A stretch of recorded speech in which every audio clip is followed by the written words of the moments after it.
to console us with the quote, "Winning isn't everything." Well, Dale and I are very different. I get early payout from Bet365. If my team goes up big, I get paid out instantly, even if they blow the lead later. Sound familiar, Dale? Thanks, Bet365. If gambling is affecting your mental health or well-being, 211 Alberta is here to help. Call or text 211 or visit ab.211.ca. 18 plus all. T's and C's apply.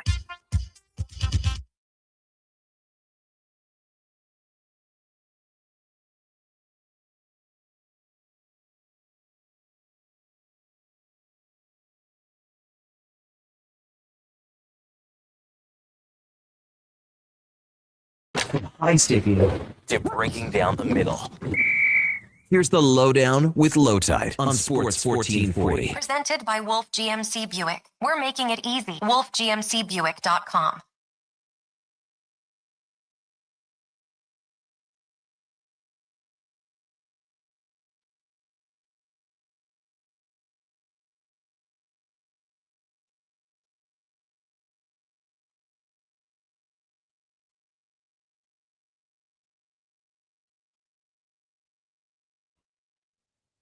Welcome to the Lowdown. Today's show, Elks are in first place. Oh my. Jays within a hair of the final wild card spot. Oilers are starting to think about getting ready to fly back north. And the NBA never did a thing wrong. How dare you think that they did? Lowdown with Lowetide brought to you by Wolf GMC Buick on Sports 1440 and YouTube. Wolf GMC Buick. They're overstocked and making room with a massive summer clearance. Plus, employee pricing continues. Visit wolfgmcbuick.com. We're also, aside from being on YouTube and Sports 1440, live on sports1440.ca, iHeartRadio, and Radio Player Canada. After the show, we're on Apple and Spotify podcast. We tweeted out on X as well. We're on Twitter at Lowetide, at Declan Krueger, and at JFenwick04. The text line open all the time, 833-401-1440, 833-401-1440. Your text line comments drive all of the shows. I'm the only one with the courage to tell you that. So text us, 833-401-1440, 833-401-1440. Elks, Jays, lots of baseball talk, Oiler predictions, Oilers third line center, which apparently has become a big deal in the last 10 minutes. And, of course, we're going to talk about that NBA news. First, though, it's time for our introductions. If he were a household pet, he would be a cat. Cool, calm, and collected, but he does get the zoomies. Ladies and gentlemen, it's Connor Spivak. Connor Spivak, everybody. Do you get the zoomies? Yes. Great comparison, I will say. I was thinking about something for you, and because usually I just say you're going to be independently wealthy, and I got sick of that because I'm starting to believe it's true. So we moved on to something else. Is this your last week, or is next week your last week? No, next week's my last week. All right. Well, we'll save the tears for 2 weeks from now. If he were a household pet, he would be a corgi because he has a big smile, brings joy, and everybody loves him. And don't tell anybody, but he loves to be scratched behind the ears. Ladies and gentlemen, it's Josh Fenwick. Josh Fenwick, everybody. Yeah, hey, that's pretty apt. If you had just said dog, I would have accepted dog, but you got specific with it. So, yeah, there we go.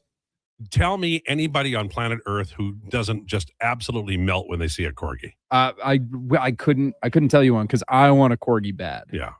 Well, now that the Queen doesn't have any more, there's more. There's more to get. Yeah, absolutely. If he was a household pet, he would be a cockatoo because he's loud, highly intelligent, and kind of intense. Ladies and gentlemen, it's Declan Krueger. Declan Krueger, everybody. Okay.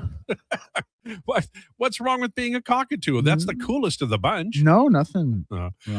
Before we go any farther, I want to ask you, because I have to say, if I'm an Elks fan today, I'm pretty excited that the Elks are in first place, full stop. Now, I don't think beating Toronto was a surprise. You predicted that would happen. But I think Saskatchewan losing to Hamilton on the weekend was a little bit of a surprise. Fair? Yeah, absolutely it was. And Trey Ford with a heroic effort on that one touchdown pass. Not sure how many people saw it. Yeah, a little bit of space. This game against Winnipeg is going to be huge because you win, you obviously go to 8-3. They go to 5-5. If you lose, you're 7-4 and they're 6-4. So the real big game coming up this week. I also had one other question. I'm going to get to everybody else, but I wanted to follow up on this because Trey Ford has been a lightning rod player, and I think that's fair. Where we were talking about, well, you got to play him to see if he's that guy, and then he wasn't that guy, and most people, including me, just kind of said, well, okay, he's not going to be Jerry DiTilio, and he sure sure as hell isn't going to be Russ Jackson. But I'm also reminded in my, long back pages that go back forever. Sometimes quarterbacks, come into the league and they do not have success, and they're a little bit stubborn. They have a hard time, even though they're athletic. I'll use Ralph Brock, who became Dieter Brock, as an example, although they're not the same style. Is Trey Ford a guy who is never going to be a player at quarterback, or is he maybe a late developing guy, even though it's not like he's 20? I don't think you can say he'll like never be a quarterback, because I mean, that throw he made on that touchdown pass where he's rolling out to his right, it's basically off his back foot, cross body while he's getting tackled, absolute dart. Like, not a lot of people can make that throw, right? Yeah. So there's something there. The problem with him has just kind of always been consistency. And then his touch, like his touch is very up and down. Sometimes it's there, sometimes it isn't. Sometimes it's there on passes like that. Sometimes he misses on 7-yard checkdowns, which he also did in this game. So with him, it's really just consistency. But I also kind of feel like that's just what he is, right? Yeah. Like, we're never going to get to a point where he's 100% consistent with everything. He just exists in this kind of bubble. Okay, I hate to just use you the whole show, but the first two big stories that I want to talk about before we get to Josh, who left the room, and baseball, I just have to get your input on. I don't know how many people know the story about what the NBA. There was an investigation going on, and it looks like that there was no, with the Kawhi situation, there was nothing untoward apparently, which I find hard to believe, but you accept it because that's the news. What's your take on it? Yeah, it is one of those ones, like, really? There was nothing at all. You're sure? No one did anything wrong. This was just a big misunderstanding. This was kind of, I think, always going to get cleared up this way, where it was going to be, drawn out, and it was going to be a bit of a media circus, but it was always going to end with Steve Ballmer getting a slap on the wrist at most, which, like, he didn't even get that. They Right. just said he did nothing wrong. And Kawhi being able to get traded to Toronto and play there. I thought there would have been like a little something where it's like, all right, we're going to take some type of action for like unethical practices at most. But doesn't this really just kind of feel like, hey guys, don't worry about it. Like, it's all good. Yeah. Also, I think it feels like no matter what is done, no matter what we say, it doesn't matter, because whatever the league, wants to do, trade a guy, get rid of a guy did something awful, they're going to play. It's just a matter of when. Yeah. Like, I feel like we've talked about rules kind of don't exist when you're in a position like this. That's fair. That's like, fair. No, I mean, I'm in all seriousness, that is fair. All right. It is 12:06. I see Josh has meandered back into the room. Lowdown with Lowetide. We're just going to reset for a second. Lowdown with Lowetide brought to you by Wolf GMC Buick. Starting Thursday, 3 days only, the VIP Overstock Sale. Clearance pricing, employee pricing, and even more special incentives. That's wolfgmcbuick.com. Check them out. Starting Thursday, 3 days only, the VIP Overstock Sale. All right. Josh, are you comfortable there now? Yeah, I'm good. We got everything sorted, so Okay. we're rolling. Do not feel uncomfortable. All of these questions I'm asking you are ones you are capable of answering. I believe you. Name Josh Fenwick. all of the characters in the Odyssey and describe why they're important. Okay, so That was an incredible bit by Lowetide, by the way. So He got us. Odysseus is important because he's the title character. The word I- Odyssey derives from his name. I didn't mean it. Yeah, I know. Okay. All right. So there's 3 baseball things I want to get to. Sure. One of which I can talk about a lot, but the other 2 I want your input on. Jays, a week ago, I still don't think they're going to make it. And they're close, man. They're only one game back, Al. But a week ago, we were talking about, man, they got to go through 5 teams. We have to give the Toronto Blue Jays, at the very least, whether we think they're going to make it or not, we have to give them credit. They've closed the gap in a quick hurry. Yeah, they have. I mean, like, it really helps that the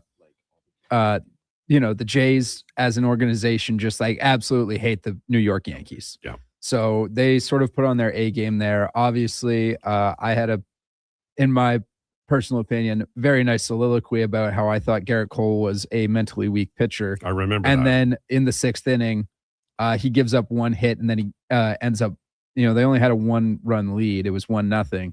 He gave up 2 runs very quickly. And then Alejandro Kirk with the insurance home run to go up 3-1 on Friday. And then they go to extras and lose yesterday. But they go 2 of 2 of 3 against the Yankees, so that's good.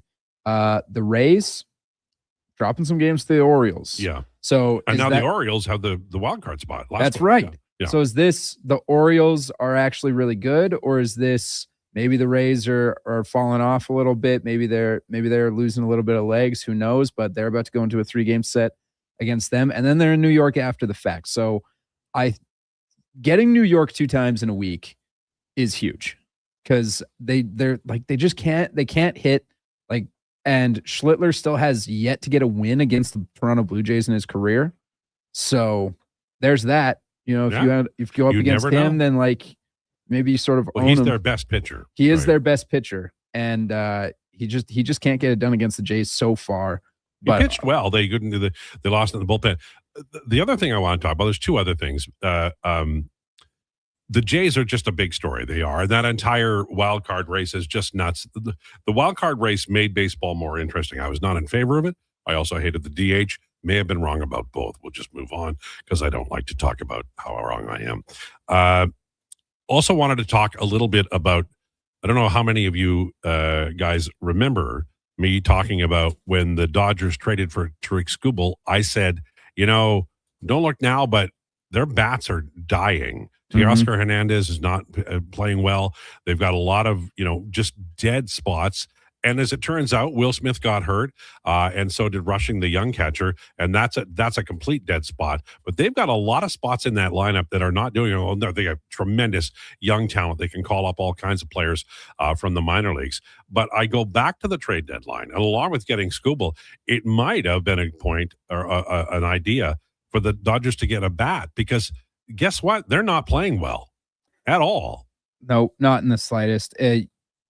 I don't think the pitching staff is too down about Dalton Rushing getting hurt. No, he's a bit of an ass. He's a bit of a dingus when he's catching for them. But I mean, Shohei still has his bat, which you love to see if you're the Dodgers.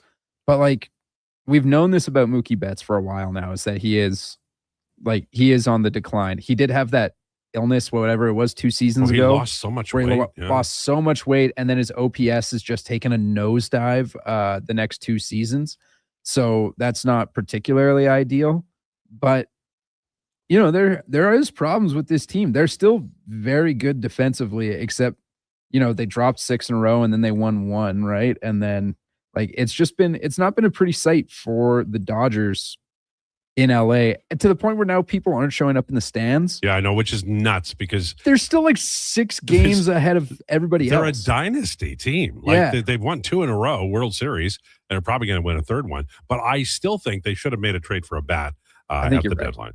One player who has a bat, Joshua Baez, 3 home runs in his first Major League Baseball game. First pitch he saw, he hit it to the moon. And Major League Baseball has been around for 150 years. This cat became the first player ever to hit 3 home runs in his first big league game. He went 3 for 4, 5 RBIs. Now he struck out 3 times the next day, but that's baseball, baby. What a story he was.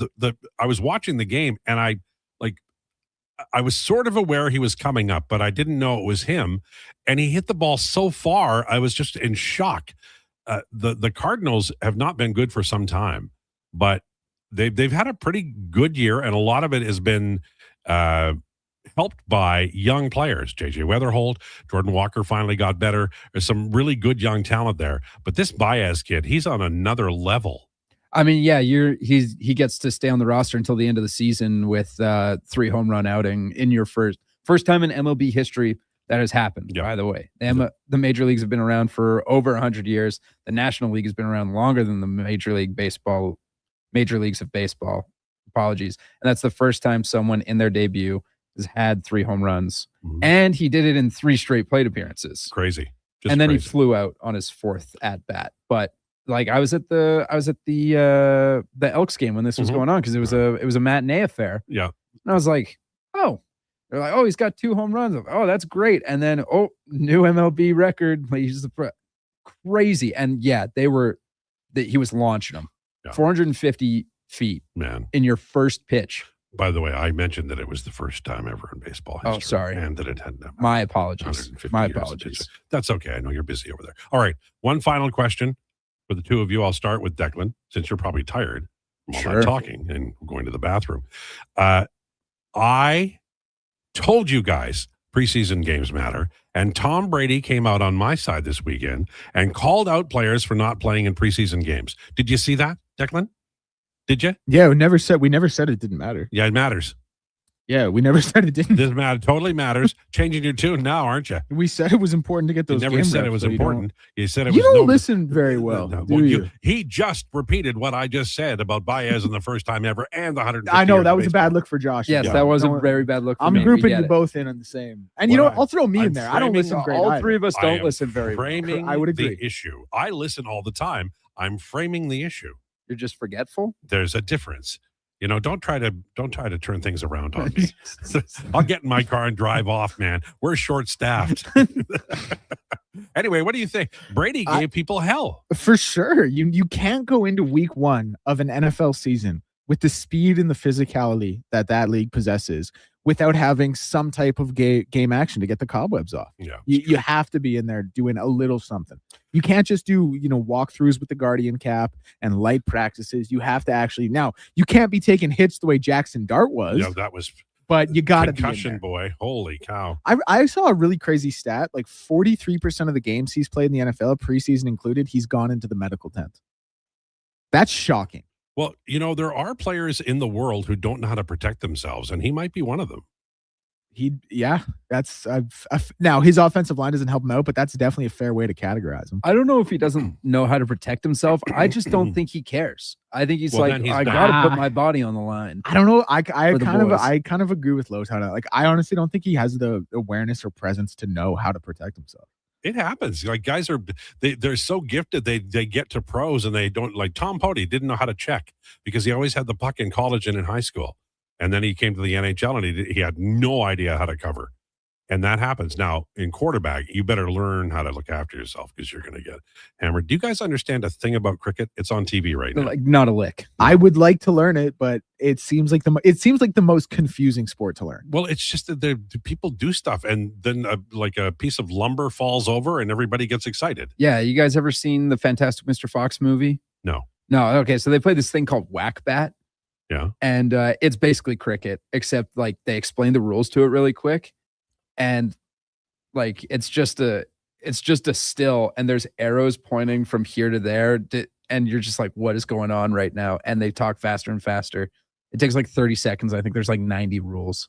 People always say to me, well, baseball came out of cricket. I'm like, well, it might have started there, but somebody wrote down a lot of extra stuff because it's a very difficult game to understand. I guess you have to grow up with it. All right. On the way, we have Declinations coming up at 1:40. What's coming up on Declinations? Yeah, there is a new record in the UFC world. We'll talk about that on Moment. Oh, nice. Also, rumors just around the corner.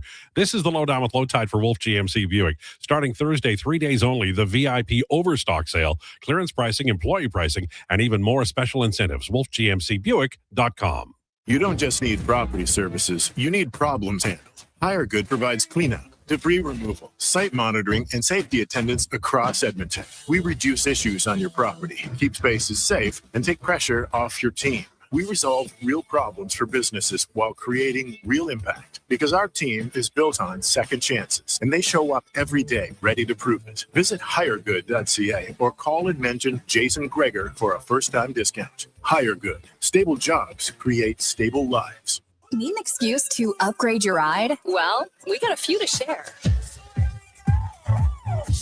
Go Auto has over 18,000 new and used vehicles ready to test drive right now. With more than 70 locations, your perfect match could be closer than you think. A family-friendly SUV for soccer practice, a fuel-sipping commuter, or a hardworking truck that's ready for anything. Trusted brands and a team that's actually happy to help. Explore thousands of vehicles today at goauto.ca. Come for Canada's largest trade shows, the biggest names in entertainment, exhilarating sporting events, and more. And stay for the experience at the Edmonton Expo Centre. Looking for the perfect place to host your next big event? From trade shows to galas, meetings, and concerts, the Edmonton Expo Centre has the space, event expertise, and service to make your next event unforgettable. With over 522,000 square feet of flexible event space, in-house catering, and operational expertise, they bring your biggest vision to life. Learn more at edmontonexpocentre.com today. Yeah, it's me again. And if you're sidelined with a sports injury, you already know nothing's more frustrating than being told to just rest. At Leading Edge Physiotherapy, we get athletes moving sooner with our zero-gravity treadmills. You can run, train, and rebuild strength with up to 80% less body weight, so your injury heals while your confidence comes roaring back. When your sports injury's yelling, whisper back, leadingedgephysio.com, because life shouldn't hurt. Plan for success in 2027 with help from the Co-op Grow team. With the latest on-farm technology, our agronomists will work with you to gather and interpret soil samples, analyze data, and gain more insight into your fields. We offer local expertise and trusted advice to help you plan your inputs and prepare for the unexpected. Get ready to make data-driven decisions with Co-op Ag Zone Field. Make a successful 2027 crop plan to meet your field's potential. Talk to your Co-op Grow team today. First pitches, kickoffs, tip-offs. When the game is on, you call the shots. Whether it's a parlay after working all day or a straight bet and straight to bed, Betway has what it takes for you to bet the Edmonton way. So when it's your turn to play the Edmonton way with Betway. Play responsibly. Alberta only. 18+. If gambling is affecting your mental health or well-being, 211 Alberta is here to help. Call or text 211 or visit ab.211.ca. Standard message and data rates may apply.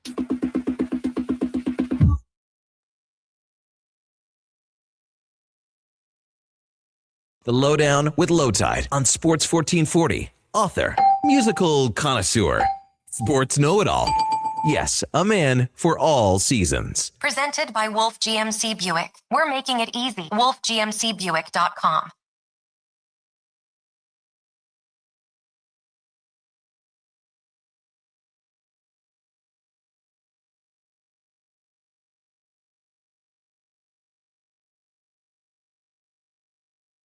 In Sports 1440, and we do have good vibrations. Brought to you by Wolf GMC Buick. Starting Thursday, 3 days only, the VIP Overstock Sale. Clearance pricing, employee pricing, and even more special incentives. WolfGMCBuick.com. Our text line open all the time at 833-401-1440, 833-401-1440. Nice day. Had a nice day yesterday, too. It felt exactly the way I remember Edmonton weather feeling. It was temperate. It was nice. You could go for a walk. You didn't feel as though there was a storm sneaking up behind you and possibly raining or hailing on you before you could walk all the way home. And I think we got another day like that. I saw Josh saying that it looks like this week is going to be like that, Josh Klassen. And so, he knows his stuff. So if we get that, I'll be thrilled because it has been a weird summer. I feel like we didn't get one. We do the winter, the spring, the late spring, then smoke season, and pretty soon it'll be fall. And we need some summer to get things done. And it would be nice to have a few walks that aren't, with an umbrella and Lord knows what else. It's a real interesting juxtaposition to the last couple of summers. Big word there. Yeah, I saw that. But like last year, I know it rained for parts of July, like basically all of June, but then it just got hot, like really, really hot, and it didn't rain at all. Yeah. This year, it's been hot during the day at times, but then you get the thunderstorm that rolls in and does its work for half an hour, and then everything looks like it did at 7 o'clock in the morning. Yeah, that's true. And it's like right now, from now until October, we're going to get fog. And the more moisture and humidity we have, the more that's going to be a factor. It's time for Rumors, brought to you by Hire Good. We solve real problems for businesses while creating real impact. We reduce issues on your property, keep spaces safe, and take pressure off your team. Go to hiregood.ca. Hire Good. Stable jobs create stable lives. Okay, there's lots to talk about. I wrote at The Athletic today some predictions about what will happen to Edmonton Oilers camp this year. One of them is that Mike Babcock is here for a good time, not a long time. So the players, there's going to be some player who shows up and maybe is injured or not in the kind of shape they were a year ago, and that's going to put them behind. And I don't think you want to be behind on a Mike Babcock team. I believe in the first 40 games of the year, there's going to be some roster turnover. It might be Matthias Janmark. It might be Matthew Joseph, but it might be higher up the depth chart. We'll find out. But there's going to be 0 passengers on a Mike Babcock team, and I think he'll set the tone early, and it'll continue. I also suggested that Devin Levi is maybe a little bit underrated in terms of where he will land on the depth chart in goal by the end of the year. At the beginning of the year, I think we'll see probably Frederick Anderson take over the job, and then Tristan Jarry play when Anderson falters or gets injured. But Devin Levi is a name to keep in mind. He's in a great spot for a young player who's been waiting for an opportunity, and he's certainly going to have it. Also talked about Ike Howard, surprising. Maybe not early, going to probably play some depth minutes, but I think eventually Babcock will play him with Leon Draisaitl, and that will be the ideal situation for Ike Howard. You know, Babcock is a veteran coach, but he does play young players if they give effort and they're willing to, work hard and get better. Zach Hyman, Connor Brown as rookies back in 2016 in Toronto would be examples. I think Ike Howard is in a great spot. And what Babcock will love about him is Howard is extremely confident. Confidence is a good thing. Ask Declan. When you have that kind of confidence and swagger, chances are, if you back it up, you're going to get rewarded, and I think he will. It's going to be a really interesting year for the Edmonton Oilers. One thing I'm disappointed in, and it's our lead here from around the NHL today. The Carolina Hurricanes, according to a team announcement by the Buffalo Sabres, have acquired Steven Sadarian, his signing rights for future considerations. And I'm like, this is a skilled guy, a highly skilled forward, top 6 upside. And he played, he was a third-round pick in 2021. He played for UNH, New Hampshire, for 2 years. Then he transferred to Michigan Tech and had 2 really good years. He's 23 years old. He's from Russia. Of course, Carolina Hurricanes collect Russians like the Russian. You ever see those Russian dolls? Yes, the Russian nesting dolls. Right. The one inside the other, and they're all the same. Well, that's what the Carolina Hurricanes do with Russian players. This guy, Steven Sadarian, is a player. I don't know if he's going to be a real NHL player for a long time, but that's the kind of thing the Carolina Hurricanes should be blocked from doing because they just won the damn Stanley Cup. Don't help those guys. Somebody else should have traded for him. Obviously, they've got a good chance of signing him, and I suspect that they will sign him. But that's a nice get for the Carolina Hurricanes, like they needed it. By the way, have we picked our Stanley Cup winner yet? Have we gone through that and who leaves going to win? Or is it too early? I don't think we've done the Stanley Cup winner. I think we've done divisions. Yeah. We said so, and we decided who we thought was going to the playoffs. Yeah, that's what preseason. When do you want to do who's going to make the Stanley Cup final and who's going to win? Do we want to do a way too early one right now? Then we do another one like at this time in September. Okay. All right. I buy that. So this one. We're not being held to this one. The September one will be the official Yes. one. Sure. Okay. So who wants to pick first? Are we just picking the winner or are we picking the matchup? The matchup and the winner. Okay. Give me a second to think. We've just been thrown into this. I kind of got mine. Okay, go for it. And it's so chalk and boring. Chalk and boring is good this time of year. And the last thing people in Edmonton want to hear. But I'm going the Panthers. Bounce back season with that roster. I'm going the Panthers over the Avs. Well, you just became Mr. Popularity in the I city know, of Edmonton, right? sir. Well done by you. Do you have one yet? Man, I do like that Panthers pick. I will, however, I'm going to say the Montreal Canadiens. Nice. I think they'll go over. I'll say the Dallas Stars. So you are even more popular than Declan now that you picked Montreal over Dallas. I thought about the Stars. Yeah. That would be an interesting final. I think it would be fun. Bob Gainey will be thinking. They're 2 pretty loaded teams when you look at them, top to bottom. They have great decors. Yeah, and one is up and coming, and one is sort of behind where they should be, and so sometimes a team like that pops. Yep. Yeah. My choices are Carolina Hurricanes, Colorado Avalanche, and Colorado wins the Stanley. All right. I like this. Right? We're not going to hold ourselves to it, but I don't know how much would have to change in the next month for me to get off that pick. Well, I need the Oilers to come to camp Barkov and breaks his leg really again. look organized. Because I think I've said this before, and I'll say it again.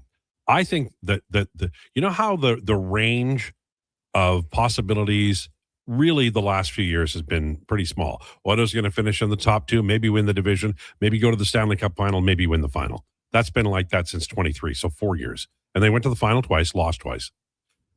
And last year they didn't get out of the first round. But I can't say that's I can't suggest that is the outer marker.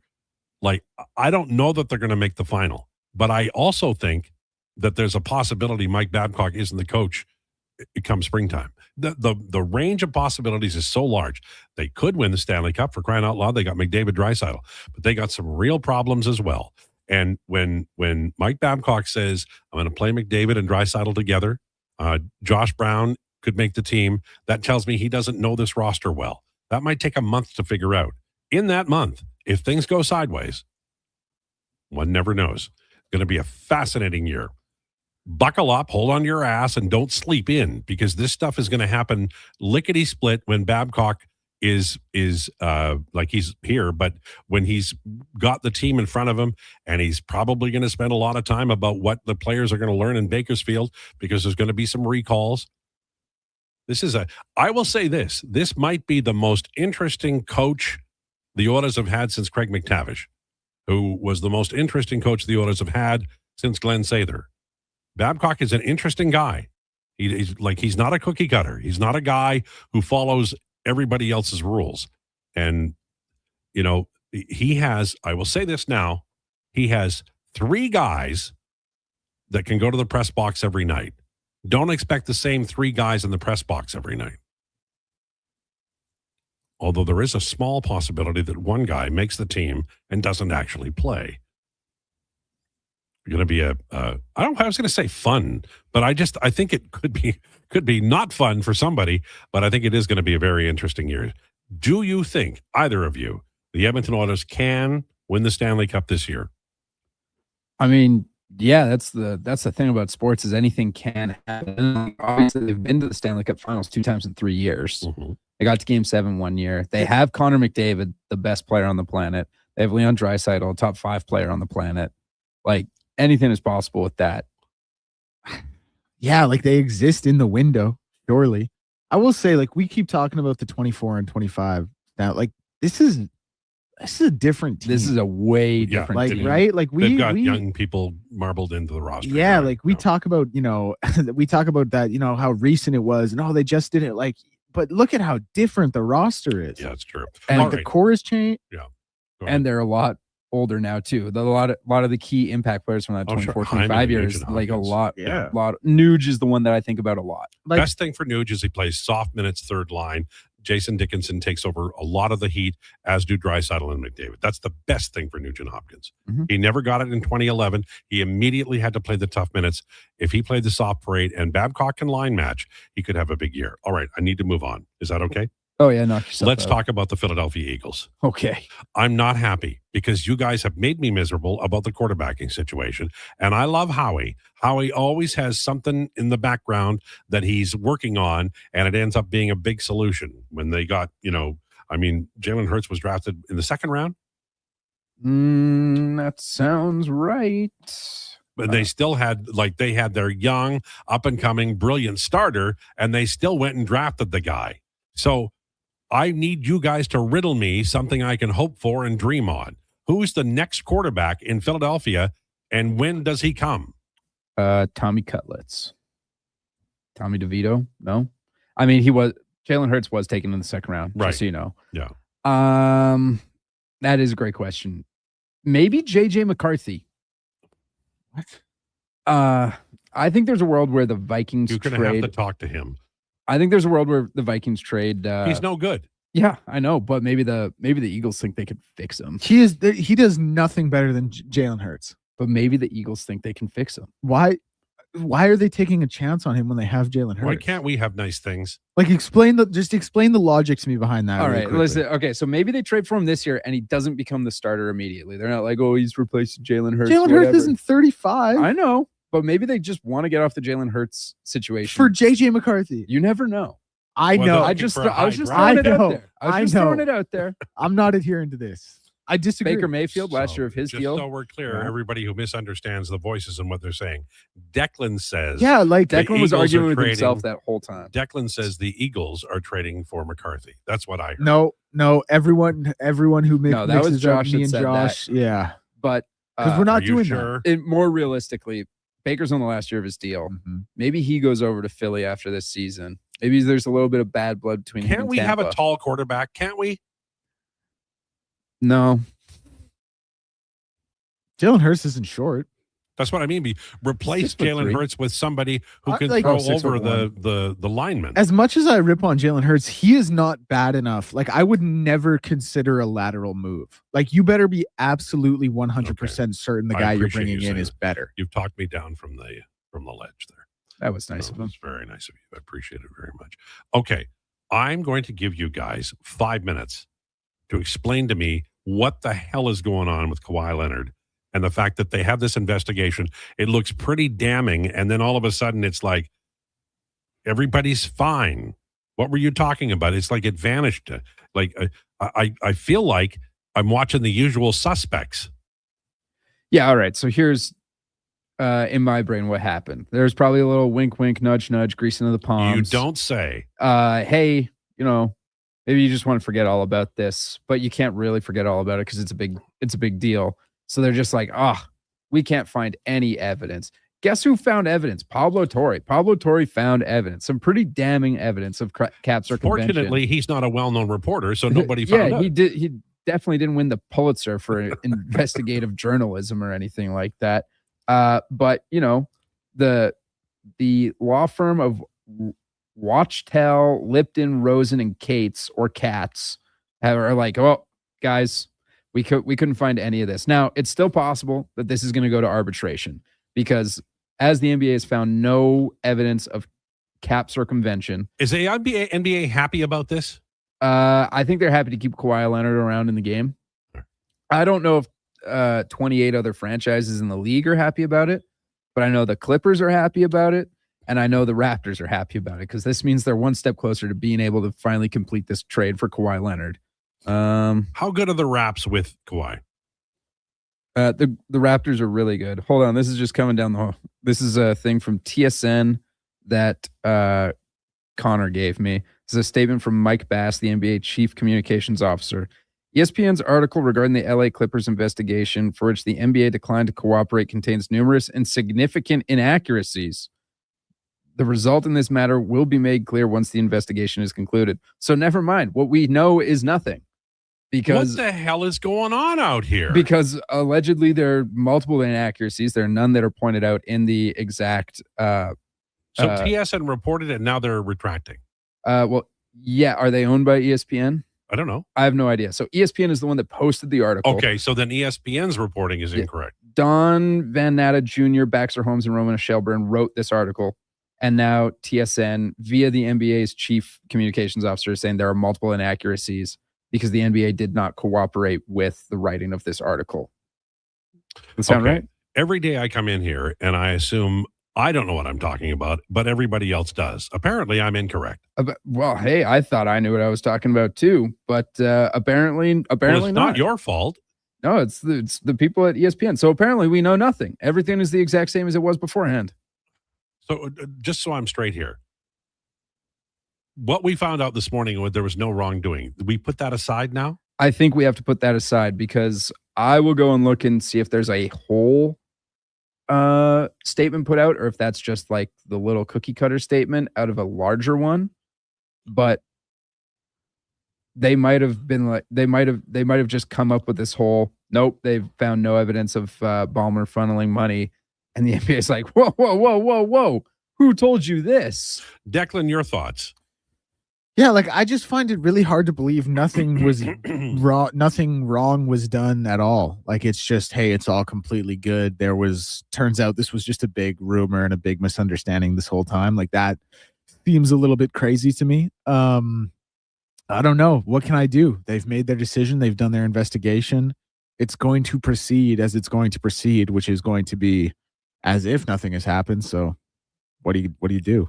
I feel as though we've been hornswoggled on this story.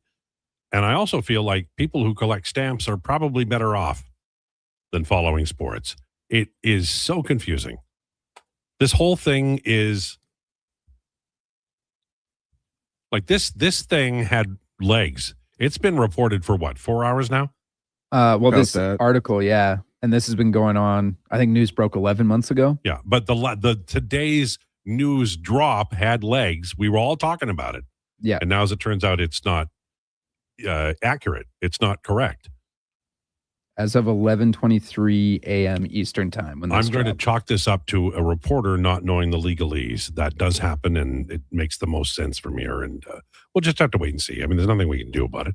It's unfortunate. You'd like to be able to trust the reporting, but in this particular case, that did not happen. They do have a lot of NBPA sources in this one, so maybe the Players Association was cooperating, but the National Basketball Association itself was just to continue to decline to comment. Maybe it's possible that some of this reporting is correct. They just don't want to have to get it out this way. Yeah, I guess so.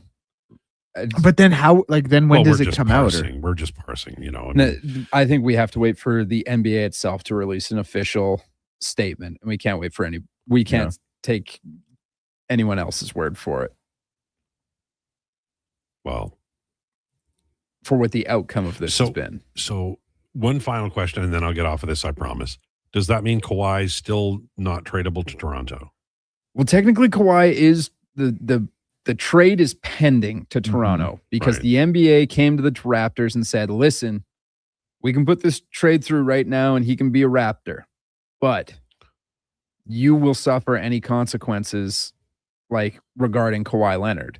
And we're like, well, how is that fair? We're not the ones that did anything. So we'll pause the trade. We'll keep it pending until this investigation is completed, which Adam Silver says he wants it done before the start of the 26-27 season. Wow. And to me, that means training camp. So he better lock in here. Adam Silver thinks a lot of things about a lot of things. That he does. That don't get done. So Lowdown with Lowetide on Sports 1440 and YouTube, brought to you by Wolf GMC Buick. Starting Thursday, 3 days only, the VIP Overstock Sale. Clearance pricing, employee pricing, and even more special incentives. WolfGMCBuick.com. Are you a skilled laborer? All-Star Construction wants to talk to you. A heavy equipment operator with Traco or backhoe experience, All-Star Construction wants to talk to you, too. With work in and around Edmonton for local land developers, All-Star Construction offers year-round employment. Whether it's power, gas, or telecom, developers rely on All-Star Construction to get the job done. So if you're a skilled laborer or a heavy equipment operator with Traco or backhoe experience searching for work, search All-Star Construction on Indeed. Starting this Thursday, 3 days only. Don't miss the VIP Overstock Sale at Wolf GMC Buick. They're seriously overstocked with over 400 pieces of inventory on clearance and ready to move. Explore the entire inventory right now. Click on the clearance tab at wolfgmcbuick.com. Plus, employee pricing continues. And during the VIP Overstock Sale, stop in for even more special incentives. That's Thursday through Saturday at Wolf GMC Buick. We're making it easy. Thinking of growing your business? In partnership with Prairie's Can, the Alberta Chambers of Commerce is helping businesses explore new opportunities, new markets, and build connections through organized trade missions across Canada. Find the right mission for you at abchamber.ca/trade missions. Kickoff is coming August 21st. Elks, Blue Bombers at Play Alberta Field at Commonwealth Stadium. It's Country Night presented by Innova. Dust off that Canadian tuxedo and bring the honky tonk to the field. Get your tickets at goelks.com/tickets. It's cone season at McDonald's, which means vanilla cones are $1 each plus tax in the McDonald's app all summer long. Soft, creamy, and crunchy. For just $1 each plus tax exclusively in the McDonald's app. App download and registration required at participating McDonald's in Canada. You see it? Fusion Promo Marketing can make it. Fusion makes high-quality, memorable promotional products for businesses, sports teams, and corporate events. From vision to reality, get noticed and remembered. Fusion with a Z. Promomarketing.ca. Alberta, this one's for you.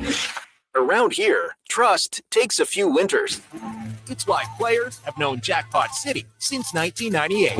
Home to hundreds of exciting casino games, live dealer action, and new adventures waiting to be discovered. Jackpot City, nothing beats the original. Please play responsibly, 18 years or older, Alberta only. If gambling is affecting your mental health or well-being, 211 Alberta is here to help. Call or text 211 or visit ab.211.ca. They say if you look good, you play good. So why not upgrade your golf wardrobe at the Leduc Golf Club Pro Shop sale? They're slashing prices on all your favorite in-stock gear. Grab a new pair of shoes, a new glove, or pick up a fresh polo and accessories for up to 20% off. Don't wait. This sale ends soon. And when the inventory is gone, it's gone. Gear up for less at the Leduc Golf Club Pro Shop.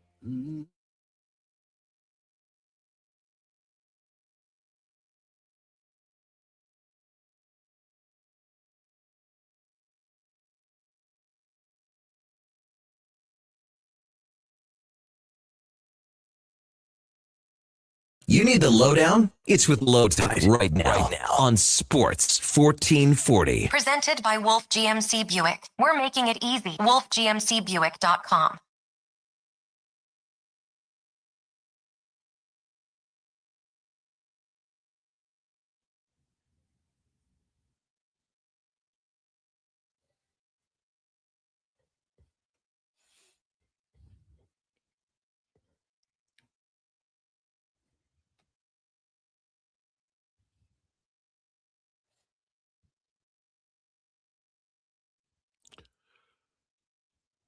It's 12:45. This is the Lowdown on Sports 1440, brought to you by Wolf GMC Buick. Starting Thursday, 3 days only, the VIP Overstock Sale. Clearance pricing, employee pricing, and even more special incentives.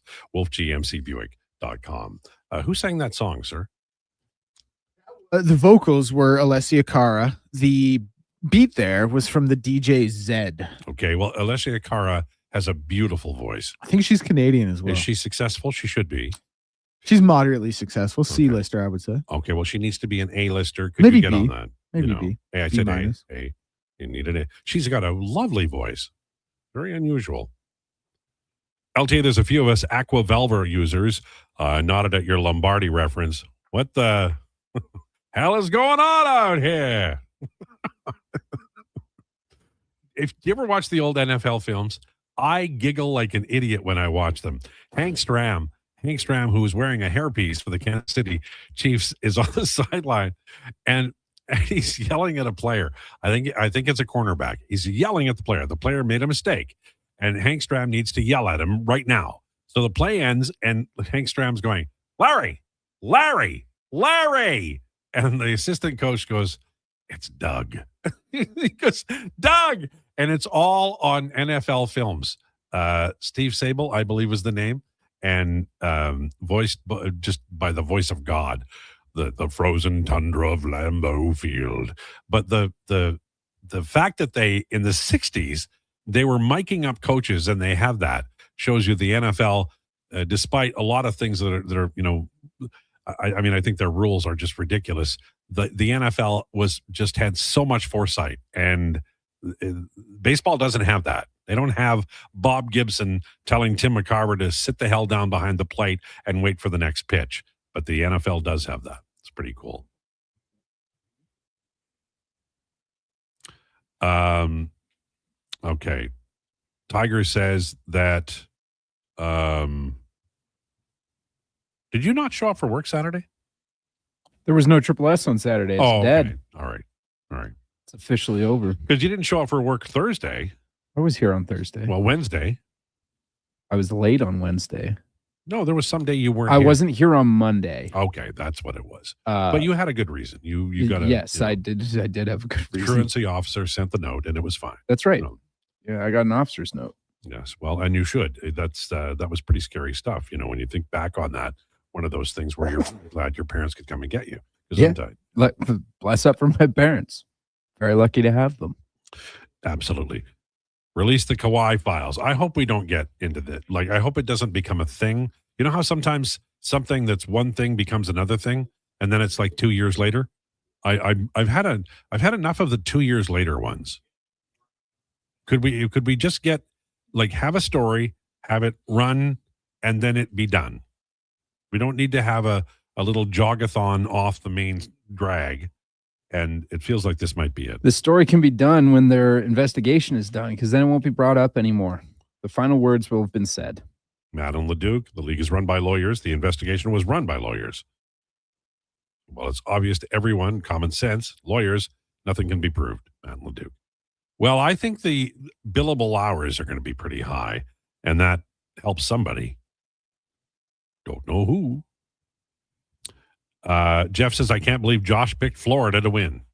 Zinger.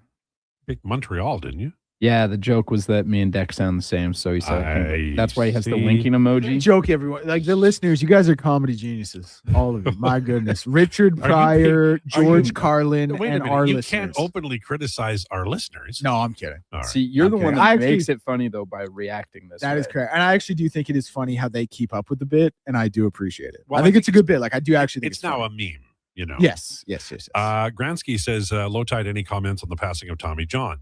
I talked about it on the morning show this morning with Brandon. And by the way, could we just talk a little bit when I'm done this about Tom Gazzola's time off schedule? Because he's been here a month and he's taken 2 months off. Sure, we can talk about it. All right. Gransky's talking about Tommy John, who passed. And just a fascinating character in the history of Major League Baseball.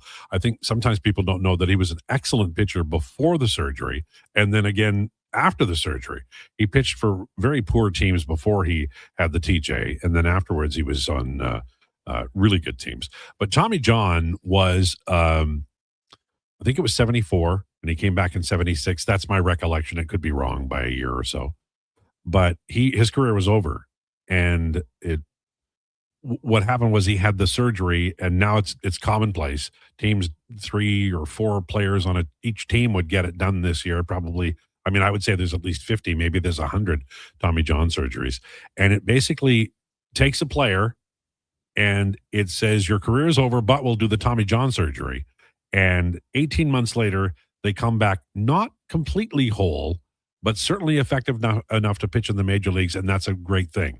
So it basically saved the careers of a pile of players when previous to Tommy John, that did not happen. And I think that should put him in the Hall of Fame, and I believe it will put him in the Hall of Fame eventually. Don't ask me why they do it posthumously, but baseball's funny that way. There's a feeling that the people who vote on the Hall of Fame in baseball have an extra special high bar that has to be reached. I think John reached it just based on, he had a great career, but on top of that, he changed the game in a material way and in a good way.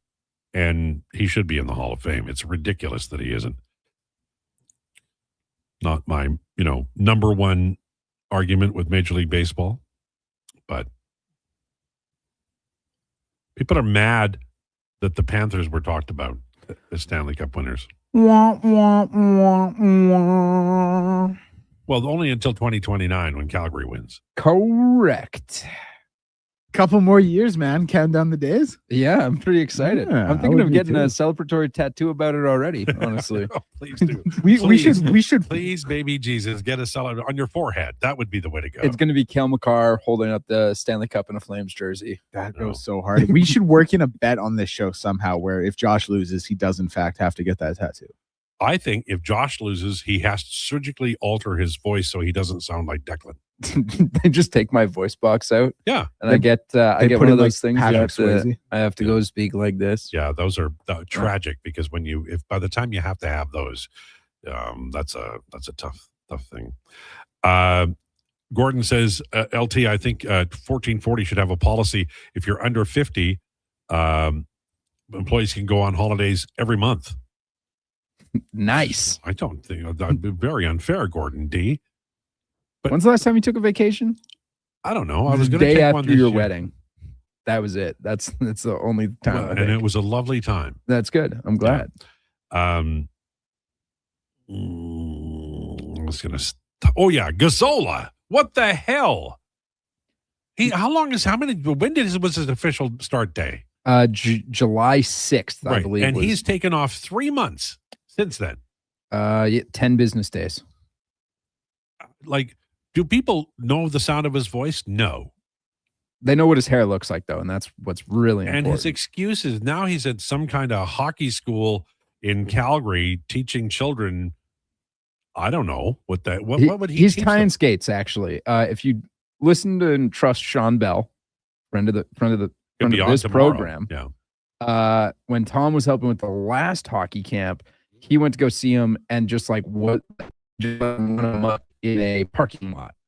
And then I went there another day and Tommy was tying skates, or maybe that was what was reported by someone that worked at Silent Ice or something. So, he's just training the future generation of hockey players. But what does he do that is unique? He ties skates, man. Okay, so he's leaving our station where he's a very important cog in the station. Yes. To tie skates for kids. Correct. And we're letting him. Hey, Brandon had a great line this morning because we do have a hotkey that says 60% Swedish hair cream, 40% talent. Brandon, who has no hair, said, well, right now the show is 0% Swedish hair cream. So logically, that must mean 100% talent. What Nice. a change for the morning show. Very so nice. he gets some pretty good licks in on Tommy G, if I were to say. Yeah. By the way, Brandon does a really good job, by the way. He's a great host. Yeah, he's no, a great host. Fine broadcaster. Should get a tattoo of Coleman kicking the puck in, LOL. Too soon, Pipeline Steve. He did not kick it in. Too soon. It was not a kick. It was not a kicking motion. Bukkake. They won the Stanley Cup in 2004. You know that. Yes, I'm very aware. Unfortunately, the National Hockey League does not recognize that fact. But that's okay. Cale Makar with a C on his jersey, hoisting the Stanley Cup. That's the tattoo. I think I'll get it across my entire back. Don't do that. Don't. If your mom is listening, you're not doing that. God, I mean, please promise me. I'm not right now. going to do that. I'm not one of those people. I guess I have to cancel my appointment, but I was not going to do it, actually. I fear for the future when nobody has like skin that has not been penetrated by a tattoo. Well, I will be getting another tattoo at some point in my life. You have a tattoo? Yeah, I have one on my bicep. What is it? It's a little sign that symbol that means where there's a will, there's a way. Oh, nice. Yeah. Yeah. I got it at the same time as my best friend. It was my Christmas present. And that's very cool. So I got that, and he got art of two ghosts holding hands on his thigh. So we call them his gay ghosts. That's pretty funny. That's a cool. Now you'll always remember that. It is. It was a good day because I won trivia that night also at Sherlock's in Sherwood Park. Fun fact. Yeah. Yeah. As you get older, that's when you tell a story. When I tell a story, there's always something added to it that my kids like are, why are you telling us this part? Like it's like I'll say, I know there's an airport in Winnipeg because I've been there. I remember I flew there to do the Western Canada Lottery in 1981. And I got one of those free flight bags you used to get just for flying there from Air Canada back in 1981. It was red and white, and you opened it up and it had three little cubicles. And I used it for years because it was so handy. And they're like, Dad, why do we have to hear about the flight bag? Oh, interesting. Yeah. See, my thing is that like, growing up, you don't really know much about your dad, but as like we get older, you learn more and more.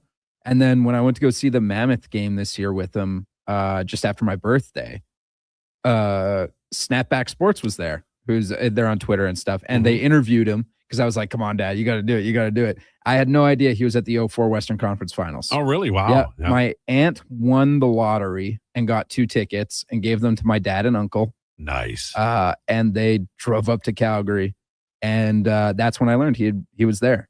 And he would call my mom, and like on her parents' house phone, and they'd answer, and she said you could see the phone, like it was so loud in there, the phone would vibrate off the table, Yeah. and they'd catch it, put it back, and it would vibrate off the table again, just because of how loud it was in there. Yeah, that's wild. Great story. By the way, Thank you. I do the best I can. If either of your parents get irritated about something that you do, it's because it reminds them of themselves. I can't wait to start telling my kids dad lore. Yeah. No, it's Oh, true. I look forward to it. Okay. All right. In hour number 2, Connor Halley will join us, talk to us about the show. I also want to ask him if the Chargers ever plan on winning a Super Bowl or a playoff game during the Herbert years. Have they won one? They have not. Yeah. I mean, it would be, maybe they could get on that. So we'll talk to Connor about that in hour number 2. And we also have declinations. What are we talking about again in declinations? Mama MMA, new record in the UFC world. Beautiful. Lowdown with Lowetide on Sports 1440 and YouTube, brought to you by Wolf GMC. Time for an update with Declan Krueger. This is a Sports 1440 update. Brought to you by Elks Nation. For the best Elks coverage year-round with podcasts and articles, go to elksnation.ca. Player interviews, game analysis, and more. The best green and gold coverage online, elksnation.ca. MLB scores. One game on right now. Cardinals lead the Reds 2-1 in the bottom of the 4th. That one, game 1 of a doubleheader, a makeup from May 24th. Coming up at 4:05, we will see the Orioles and the Rays. And the late game tonight in the MLB, we'll see the Dodgers and Rockies at 6:40. CJFL scores from the Prairie Conference this past weekend. It was the Edmonton Wildcats over the Saskatoon Hilltops 28-22. The Edmonton Huskies over the Winnipeg Rifles 38-28. And the Regina Thunder over the Calgary Colts 27-9. WNBA action, just one game in the league tonight as the Dallas Wings will be in Golden State to take on the Valkyries, an 8 p.m. tip for that one. And the big news from around the sporting world is the NBA has found no evidence showing LA Clippers owner Steve Ballmer funneled money through team sponsors to pay Kawhi Leonard. I'm Declan Krueger. This has been a Sports 1440 update. Sports 1440, Stingray radio station. CKJR broadcasts from West Edmonton Mall and Wetaskiwin. Download the free Stingray music app and listen wherever you go. Want sports talk on the go?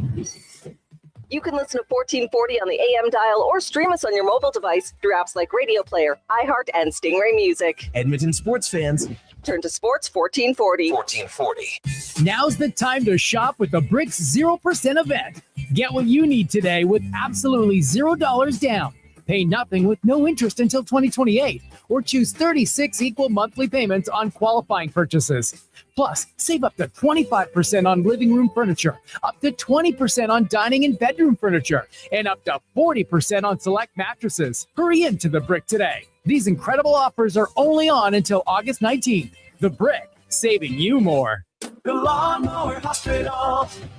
You're looking for the best zero-turn mower? Go to the source. Hustler Turf in the Lawnmower Hospital. Hustler Turf started the zero-turn market in 1964, and they're still the kings of quality, durability, and performance. With versatile sizing from 34 to 104 inches, you'll have what you need to make your summer lawn care a breeze. Financing is always available. Check lawnmowerhosp.com. The Lawnmower Hospital.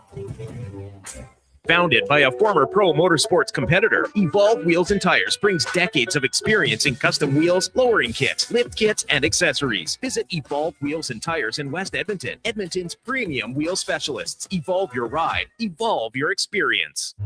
This summer, cheer on your favorite teams at Sully's Sports Bar and Lounge. Never a bad seat in the house with tons of big screens. Plus, Sully's Big League menu has it all. Small bites and big bites, game day food and drink features, something for everyone. From the gridiron to the diamond, this is the place to catch all the action all summer long. Sully's Sports Bar and Lounge at all 3 Century Casino locations. Edmonton, St. Albert, and Century Mile. Every day is game day at Century Casino. Alan Olson Auctions invites you to bid on the 2026 Rimby Pre-Harvest Consignment Sale, open right now through August 18th at alanolsonauction.com. Don't miss this massive auction sale featuring an impressive lineup of machinery, including tractors, combines, haying and harvest equipment, tons of new and unused skid steer attachments, trucks and trailers, construction equipment, sea cans, tires, and so much more. Call Alan Olson Auctions at 403-843-2747 or visit alanolsonauction.com and bid now.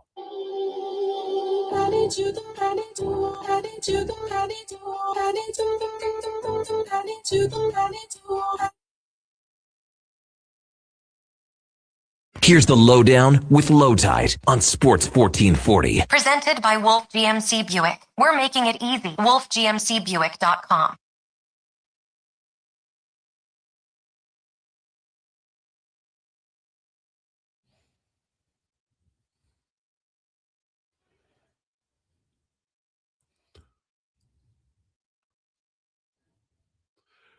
Lowdown with Lowetide on Sports 1440, brought to you by Wolf GMC Buick. Starting Thursday, 3 days only, the VIP Overstock Sale. Clearance pricing, employee pricing, and even more special incentives. WolfGMCBuick.com.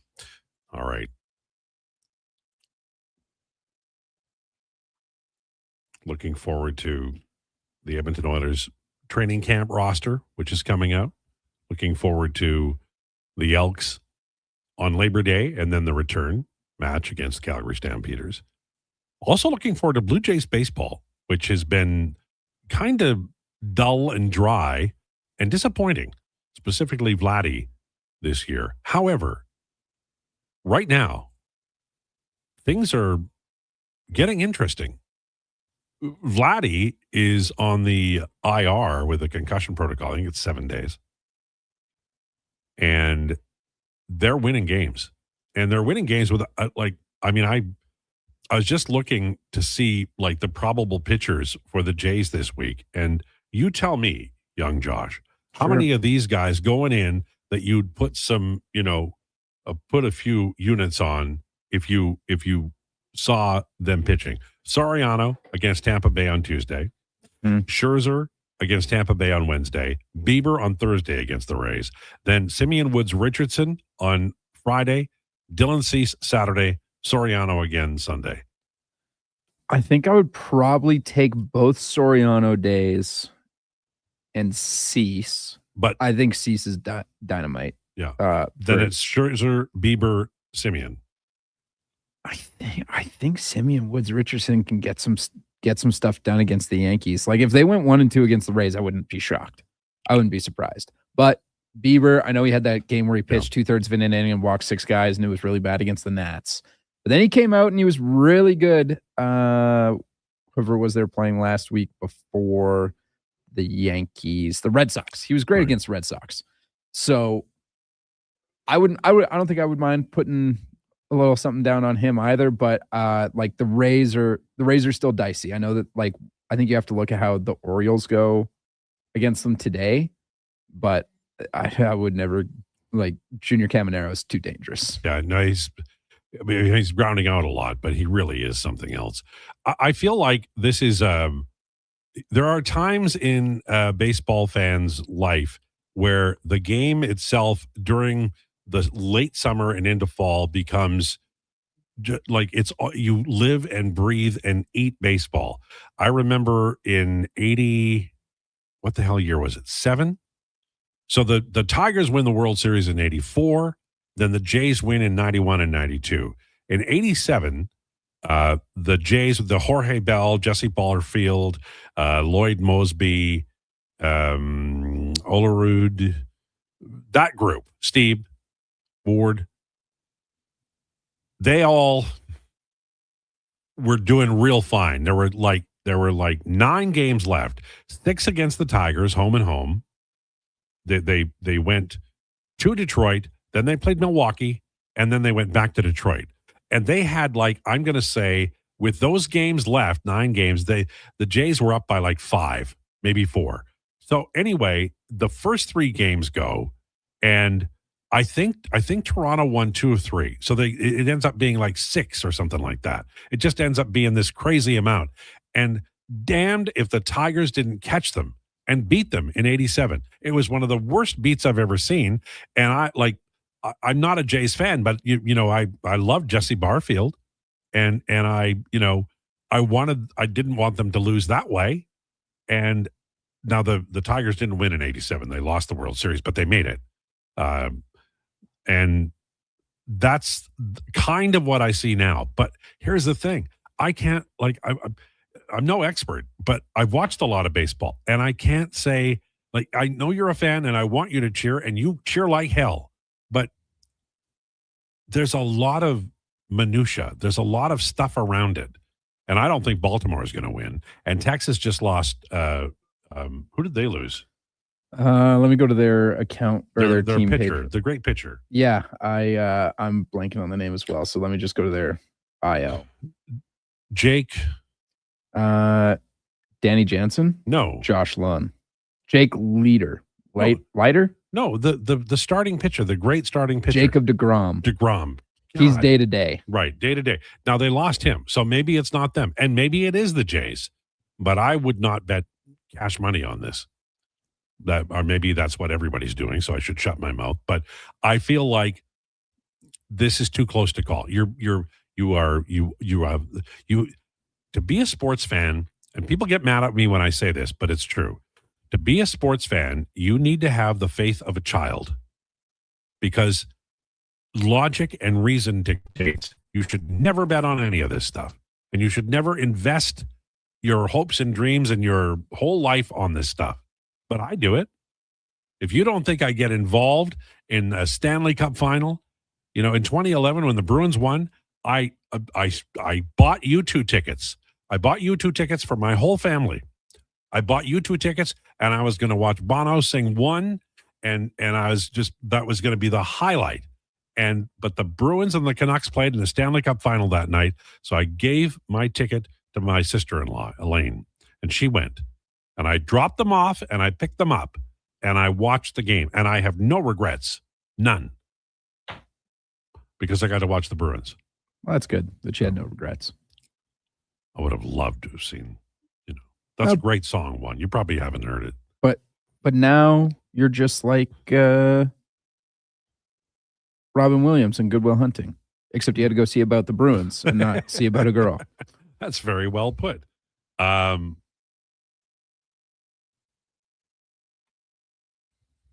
says, how can we give vocal credits to someone who only exists because of auto-tune? Well, Ed, it's a different world we live in. And besides, Cher used auto-tune, and I will hear nothing negative about Cher or Shania. Nothing. Also, you still have to sound pretty good for your auto-tune to sound good. Traditionally. If you're a rapper, it's a little different, but for regular songs. Greg says the Jays are turning up the jam. Isn't that pumping up the jam? Turning up the jam works for me. I bought jam on the weekend, and it said strawberry spread. And I don't recall it saying that the last time I bought jam. Has that changed? I don't know. It's been a minute since I bought jam. It might have always said spread. We had jam in the fridge from the early aughts, and so I had to throw it all out. I like Schmuckers. So I had a bunch of Schmuckers, and I had grape jelly. Oh, my God, I love grape jelly. With the peanut butter. Ed just texted in and said, don't buy spread. Well, okay, why? Too late. What's the difference? Besides, Ed is the one who said auto-tune. Does the spread have auto-tune? Is that the problem? Curious for a comparison, Randy says, what would a Vladdy-like season look like for McDavid or Draisaitl statistically or anecdotally? Well, McDavid had 100 and how many points last year? 137. Right. So if McDavid had 75 points, Guerrero's been bad, really bad this year. And it's not like he hits 35 home runs, but he hits 26, and he's got, what, 7? That's 7 home runs? Yeah, this is like if McDavid had a 75-point year, except he had 12 goals. Yeah, fair. And we'd all be talking about it. And I love Laddie. He's my favorite player. But even though I'm not a Jays fan. Lowetide, you're uncharacteristic. I can't say it. Uncharacteristically? Thank you. Off today. The Blue Jays won the World Series in 92-93, not 91 and 92. Well, I'm not a fan, so I got the years wrong. I don't apologize for that. Olerud was not on the Jays in 87. The Tigers didn't go to the World Series. The Twins won the World Series that year. You're right. I saw the Twins that year against Seattle. Jack Morris against Mark Langston in the Old Kingdom. It's a great game. Kirby Puckett threw out Dave Valley, the catcher from second base. Why the Mariners didn't put a pinch runner on second base, I do not know. Bottom of the ninth, Kirby Puckett playing center field. I mean, he had the most unusual body to play center field, but the man did it. And the ball bounced, and he threw an absolute dart. He may have caught the ball and threw it. No, it was definitely a base hit. And he threw a dart from center field. Valley out. Game over, man. Langston against Viola. Best baseball game I've ever seen live. And then later that year, the Twins won the World Series. Tom Kelly was the manager of the Minnesota Twins. People say auto-tune is a bad thing, but seriously, if it was available in the 80s and the 70s, they would have been using it then. From Stomper Goldie. Stomper, I'll agree.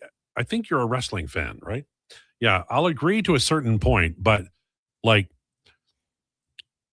the way Mick Jagger sang Tumbling Dice into the microphone and onto the tape, and then it found vinyl, that's art. I would not change that. So, like, if you decide to do it, like Cher, it's in, do you believe in love, right? She does the auto-tune. That's the first time I remember hearing it. Then that's your art, and I'm not going to pass judgment on you, but I love the raw sound. Like, I know Neil Young's not a great singer, but I love Neil Young singing. I would not want Neil Young to go crazy on auto-tune. And sometimes he drives me nuts. Like, he sang with Emmylou Harris, and I can't hear him. He sang on This Crazy World or This Old World or whatever that song is with Emmylou Harris, and I can't hear Neil Young sing with Emmylou, and it drives me crazy. But I think he just wanted to sing quietly, so he did. Vlad isn't close to the superstar McDavid is. It would be like if Judge was doing this, Montana to Rice. Well, we're doing a little bit of we're taking some liberties, but I think that would be right. I think Josh had it. 12 goals, 75 points is kind of like what Guerrero's doing this year. Also, I don't think Judge is a good comparison either because, yeah, he hits bombs, but he strikes out a lot. 180 times, yeah. Like a lot. And he's not a good defender either. Well, they like keep neither saying is he is. It drives me nuts. The Yankees are stupid. He's not a good defender. Buck Martinez was right. Buck was right. Yeah. Lance says, wasn't Cher, Do You Believe in Love, the first auto-tune? I don't know. But I do know it was the first time I was aware of it. Auto-tune came out in 1997. Or was launched in September 1997 by Andy Hildebrand. Greg says, spread usually means less sugar. Well, I'm okay with that. A man my age, if it's less sugar, that's okay. I don't need these things. I don't need ice cream. Although, boy, do I eat it sometimes. Love ice cream. Cher, this is per People Magazine on the auto-tune thing. Yeah. Cher credited Believe as the first time auto-tune was ever used during an appearance on stage. Okay. All right. Will you believe? You know that song? No. She sure punched Believe. We weren't really a big Cher household. We were more of okay. I need heavy, you to do heavy hard rock. I need you to do me a favor. I need you to go the next time you see your mom and dad and say, "Hey, that Moonstruck movie's good," and see what they say. I'm aware of Moonstruck. Oh. So they're not really, but they probably. But like we weren't like listening to the music. Oh no, I understand that. Yeah. We listened to like Def Leppard and AC/DC and stuff. See, when I was a kid, there were two kinds of music in my house. Do you know what they were? Country and Cher. Country and Western. Ah. There was the Roy Acuff, Tennessee Ernie Ford, and then there was the more sophisticated country music. Mm-hmm. You haven't lived until you heard your dad singing along with the Wabash Cannonball. No, I guess not. But my dad sang along to George Clinton. Well, that's good. So which one? What's man, the Maggot Brain? What's the name of that album?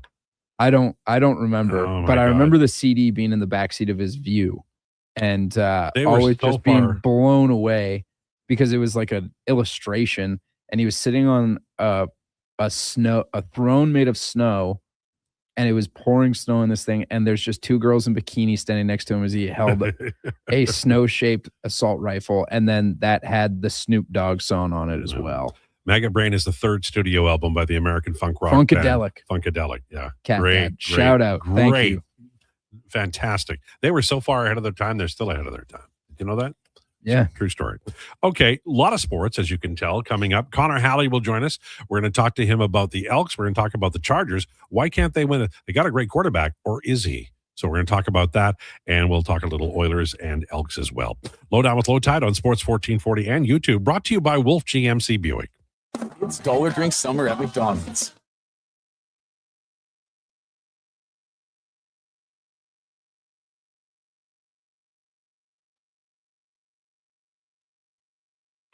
Looking to get back in the win column, trying to come back against Saskatchewan, rolling to the right, launching it deep, wide open in the end zone. My goodness, what a catch for a touchdown.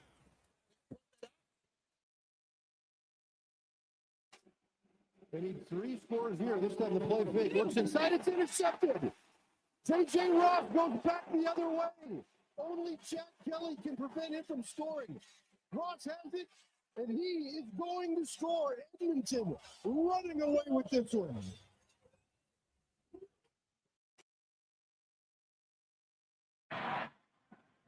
Swing drive, well hit right. Suzuki back. It's gone. It's gone. It is gone. 3 homers for Baez. Major League history at Wrigley Field.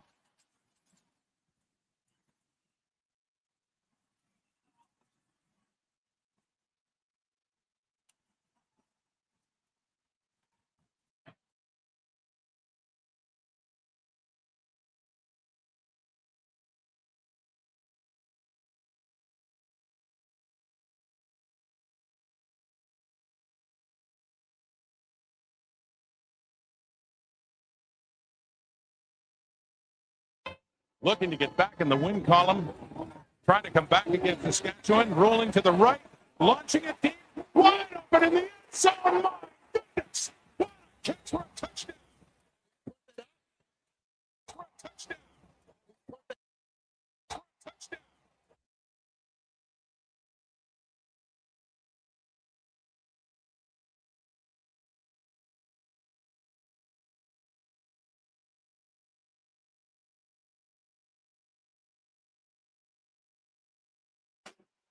They need 3 scores here. This time the play fake looks inside. It's intercepted. J.J. Ross goes back the other way. Only Jack Kelly can prevent him from scoring. Ross has it, and he is going to score. Edmonton running away with this one.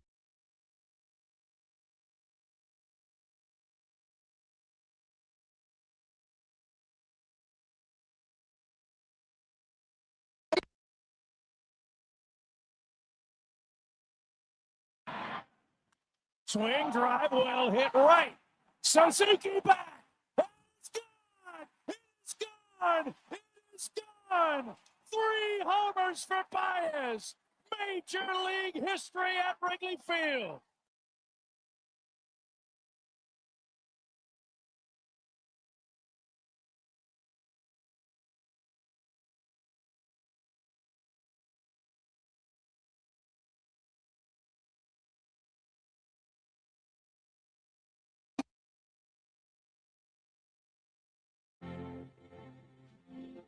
It's been 7 hours and 50 days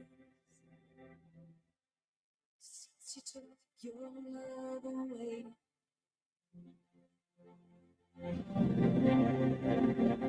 I go out every night and sleep all day since you took your love away.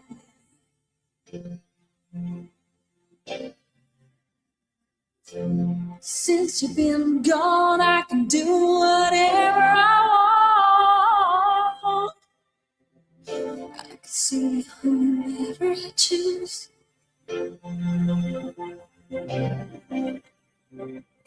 I can eat my dinner in a fancy restaurant, but nothing, I say nothing can take away this love.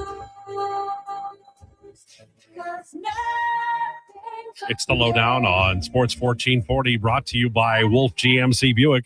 Starting Thursday, 3 days only, the VIP Overstock Sale. clearance pricing, employee pricing, and even more special incentives. WolfGMCBuick.com. We are now joined by our friend Connor Halley. Connor, how are you today?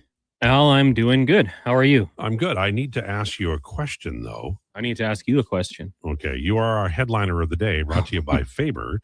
Debt holding you back? Let Faber's licensed insolvency trustees help you tackle your debt. Book your free consultation at faber.ca or call 877-944-1177. What's your question for me? Now, there was some serious accusations thrown out there. I like to bring in little treats every once in a while. Yes. There was the top of the muffin removed from a muffin, and Yeah. it was left in the box. Yes. Was it you? Yes. Why do you do that? Because the muffin top is the best. Well, you got to eat the whole thing, No, or I'm you got to afraid throw it out. I can't eat too much. It's The- consensus. the Everyone's muffin- like, why would someone do this? Let's just take the muffin top. Well, Somebody else. can have everyone the other knows piece. it's the best part. Do you do it with a knife or do you use No, your I just bare throw it- hands? Well, I don't touch what I don't eat. But still, No. there's that thin line. I don't care. Okay. I'm at least you owned it. I'm old.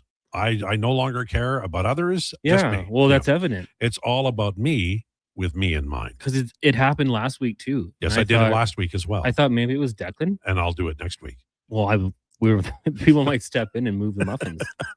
That's okay. You have to eat them all. I don't think I 'Cause will. They just get thrown out. I just refuse to. I'm like that. So my question for you is, you got a great quarterback. Why can't your team win in the playoffs? Full fan mode. Sure. Every time this happens, everyone's like, "Oh, Justin Herbert, that guy sucks in the No, he playoffs." doesn't suck. And they bring it up almost as if like they were the number one seed. This is a team that's usually 7 seed going on the road with their top 2 tackles down and their defense sucking. They've had like average 30 yards rushing in the playoffs.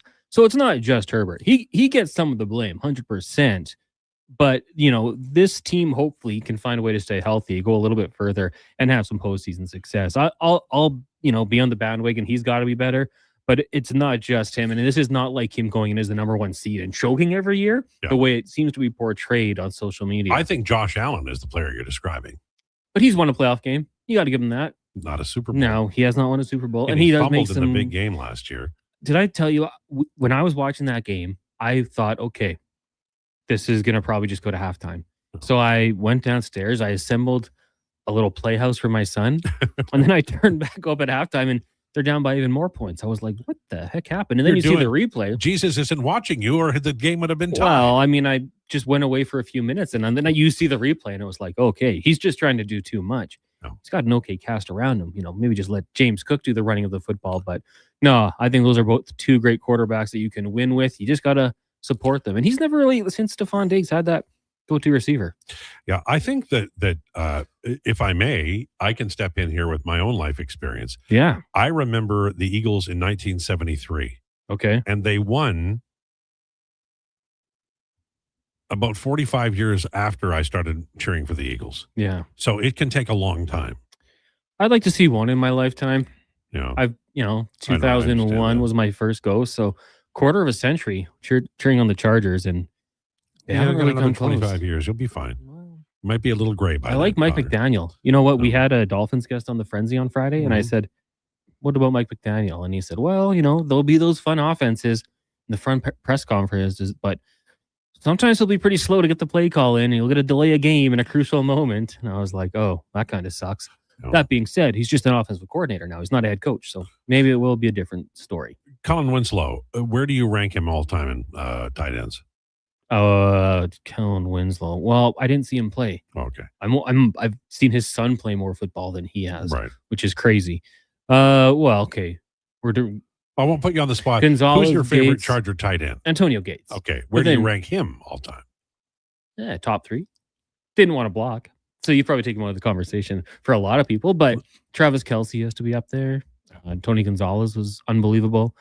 I'm assuming you're not mentioning any of the Eagles. Brent Selleck, that who's coming to mind for you?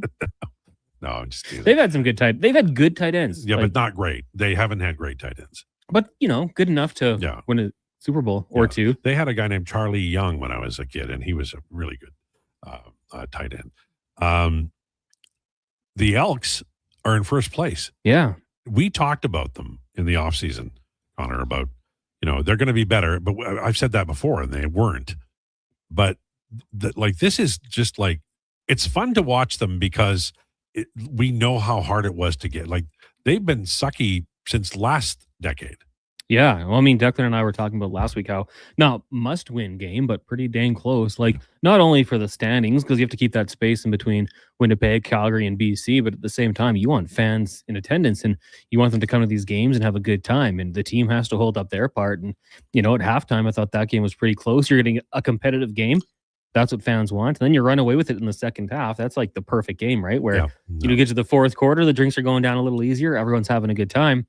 I thought that was kind of a perfect game for the Edmonton Elks to go out there and run away with it towards the end. The defense making plays. I mean, JJ Ross, the pick six, that's always fun to see. So, yeah, overall, it's all coming together. And then just like what Ed Hervey's done, like there used to be a time, and I'm sure there's a lot of teams out there when there's an injury, people freak out, like, we're screwed. Yeah. For the Elks, I'm like, who's next up? Who are we going to see? Well, yeah, and they did have to make some moves at linebacker, and it was. I feel like fans can have a little bit of faith in that team right now. Well, and just look at the defensive line. Gavin Meyer gets in, looks okay. You got Carmine, he looks good out there. Like they just next guy up when they get out there, and coaching as well. They're coaching them up as also, but it's just like an injury is not sinking this team. Yeah. What do you make of Trey Ford? He showed flashes here. But he was also bad. I don't know if he ate any muffin tops, but he was not good a lot of the time. He was in Edmonton, so he had a reputation. And when he was sent away, I think most people were like, okay, he's probably not going to be a quarterback in 2 years. Maybe he'll play another position or whatever. Yeah. But he comes in and he kind of has that in him, right? Like he can play. There are moments when he looks spectacular. Yeah. I think for Trey Ford, the key for him was always not having to rely on the athleticism for the big plays. Like I always thought when you compared him to a drop back passer, he could put up 14 points and they were going to come off broken plays where he's rolling out, finding a player downfield. It's exciting. It's nice to have that. But then you watch Cody Fajardo and it's like 3, 5, 7 step drops. They get rid of the football. Yeah. Make that quick read, whatever it's going to be, put it in the hands of your playmakers. So drive to drive basis, I have more faith in a guy who can do that, who's been in the league for a long time. Hey, he showed off the athleticism too. Was it 44-yard rush that he had? Yeah. Rather than a guy who kind of relies on the big play to score points. And I think that was pretty evident the last few years here that's what the team wanted. They found their guy in Fajardo, and he was great, 25 of 31, I think, on Saturday. Good numbers, and I think that's an encouraging sight. But for Trey Ford, if he can get to the point where his first thought is pass, read the defenses, all that sort of thing, and then run if he has to. In case of emergency, buy yourself some time, get on the run, take off, because his skill set is electric. Yeah. But I just think that it has to be like worst case scenario, we'll start to use that a little more, not every single play. Yeah. Tom Gazzola has been employed by this radio station for a month, and he's taken 3 months off. Yeah. How does that work? Well, he's helping the kids. That's what he's I heard. He's at the Gretzky camp. So I think that's a good way to get out. Well, we know during hockey season, he's not getting vacation, right? Do we? We know that. It's locked into his contract. Contractually, he can't leave between I just September feel like and May. Tom's a guy people have a hard time saying no to. You think so? Yeah. He'll get lost in his hey, eyes. my mom's birthday or, Yeah. my mom made a really good meal and I'm a little full. I don't think I can make it in tomorrow. That's I just okay. feel like Tommy has this, in. The Duke is ready, though. He's good. Capable hands, Yeah, right? no, he does a good job. How hard is it to find something to talk about with regard to the Oilers this time of year? Very difficult. Yeah. You could, you could probably just like make up storylines and narratives. Like we could talk Iceman. Can he fit on his Oilers team? Jay Victoria came in and brought that up. I think you could find things to talk about, but there's just so much else going on. Very nice guy. Great guy, yeah. We could just make stuff up, though. You could, trade rumors? Yeah, here's one. I saw Oscar Clefbaum in the mall an hour ago. Really? And he looked in really good shape, and he was carrying skates and a big bag. Yeah. Yeah. What do you think? Worth a look. We had him on the show last year. I think he said he was done, but yeah, you could, maybe you get change the of heart, He's pretty. That's pretty incredible to just have to stop the thing you love to do and all you've ever known. Yeah. I wouldn't want anyone to be in that position. No. And it's funny because maybe last year or the year before on the blog, every year about like this time, somebody would say, "Hey, do you think Clefbaum might try?" Like it never went away. People loved Clefbaum, except when he made that terrible play against it. Was it Ovechkin who wheeled him on that play? I can't remember. I don't remember anything bad about Oscar Clefbaum. Only the good. I remember when he was drafted and they described him as a rock star. Yeah. I didn't know what that meant, but I'm like, that got to be a good thing in the NHL. Yeah, you need more of those. I met him once. Yeah. Firm handshake. Yeah. He I just think and he's one of Colton those. Parayko. I think he's a guy's guy, right? Yeah. Parayko had a big handshake Almost too. broke my hand. Yeah. It was- Parayko's a big man. Oh, he's a giant. Jeez. He was on, I want to say it was the Pipeline show back in the old days. Came in studio and just shattered my hand. It's never been the same. I got a buddy who's a scout, and he was saying, Parayko grew like 3 feet in a summer, right? That's awesome. You draft a kid to 5'9" and he ends up being 6'6", and you're like, well, that was good. Yeah, we liked him at the previous height. We were really happy with him before. Now we're all in, all right, what's coming up on the show, sir? Well, I've been on my phone. I just booked another guest, actually. So we got Kevin Woodley. Kick things off. We're starting off our tandem rankings. Oh, okay. By division. And this fires people up because, maybe the starting goalie, people are like, oh, that's disrespect. But we're talking tandems. I think we're going to do the Metro today. We've got Rick Walters, longtime CFLer, coach. We're going to start off looking at the game. We'll talk some CFL flag football. Canada shout out. Qualifying for the Olympics. Is this about Jalen Hurts? Maybe. Okay. I don't think so. He was polarizing the week before when I was hosting. He just kept popping up. Yeah. Alex Adams will join us. We'll talk some Sens. I'm curious what the Ottawa Senators going into next year. Spec, we've got the roundtable 5 questions, and Teresa Walker will join us to talk some Tennessee Titans as well. Very nice. She's in her final season covering the Titans. She's the best. She's always comes on with us. Oh, there you go. Yeah. It's do you do fantasy football? Like, how many teams do you have? I wish I was in 2, but we also do the Frenzy League. Right. And so 3. That one I'm not as into, especially after last year. The Duke and I were picking a team, and he convinced me to take Scary Terry McLaurin over Jackson Smith the Jigba. Yeah. Big fail. So that one, I never listened to him again. I was very disheartened after that one. I couldn't quite get into the league, but we're fired up. We'll be doing 3. How about you? I don't do any fantasy football. I do one fantasy baseball, and it's an obsession. I shouldn't do it. It's just, it's like the biggest time suck in the world. Baseball's tough. Yeah. Which do you do? Do you set your lineup in the most important league last? No, or first. I don't think I have a method to the madness. Yeah, it just happens as it happens. It's organic. It just flows through me. Won my league last year. One of my leagues. With Baker Mayfield as my quarterback. As long as you live, I'm going to remind you that in a conversation about fantasy football, you said it just flows through me. What can I say?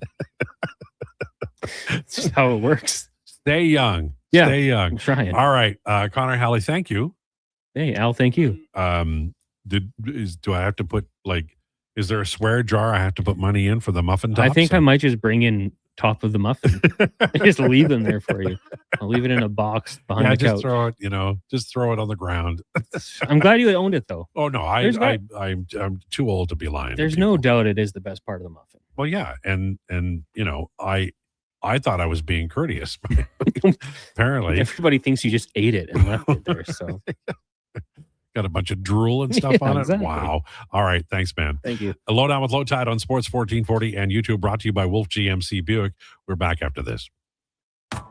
When your project can't afford downtime, call Japa Equipment Rentals. From excavators and wheel loaders to compaction equipment, Japa has the machines you need. Trusted since 1972. Visit japaequipment.com or stop by our Edmonton or Calgary locations. Want to invest in Alberta's workforce, fill your talent pipeline, and get funding? Careers, the next generation connects employers with motivated, pre-vetted youth through funded internships. Easy, impactful, and risk-free. When you work with a group like Careers who have experience in that area, they can demystify and navigate all the complex steps and stakeholders that have to be involved. Visit careersnextgen.ca today. Guys, there never seems to be enough time in the day, but you need to make time for this. Ken Franchek here. If you're 40 or over, a quick PSA blood test is crucial for early prostate cancer detection. The Prostate Cancer Center's Man Van is a mobile health clinic driving change for men's health.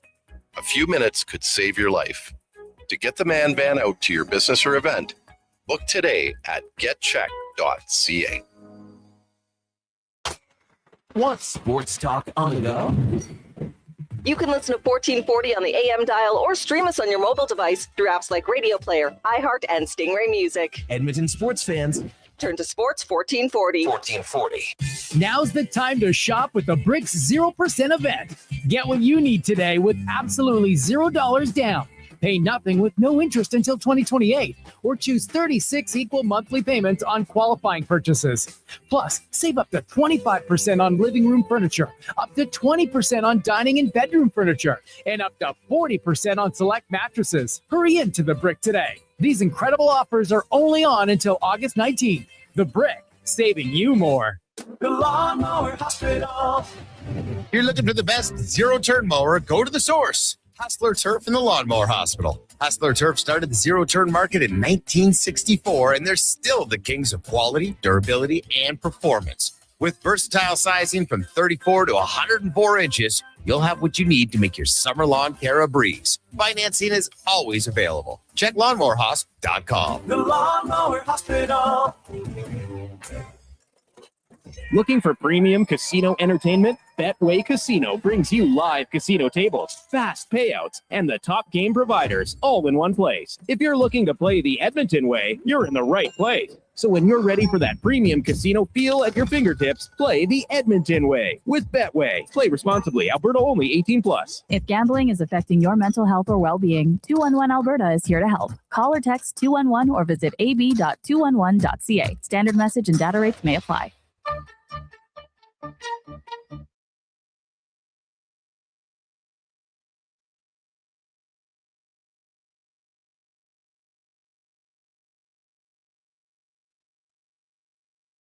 You need the lowdown? It's with Lowetide right now on Sports 1440. Presented by Wolf GMC Buick. We're making it easy. WolfGMCBuick.com.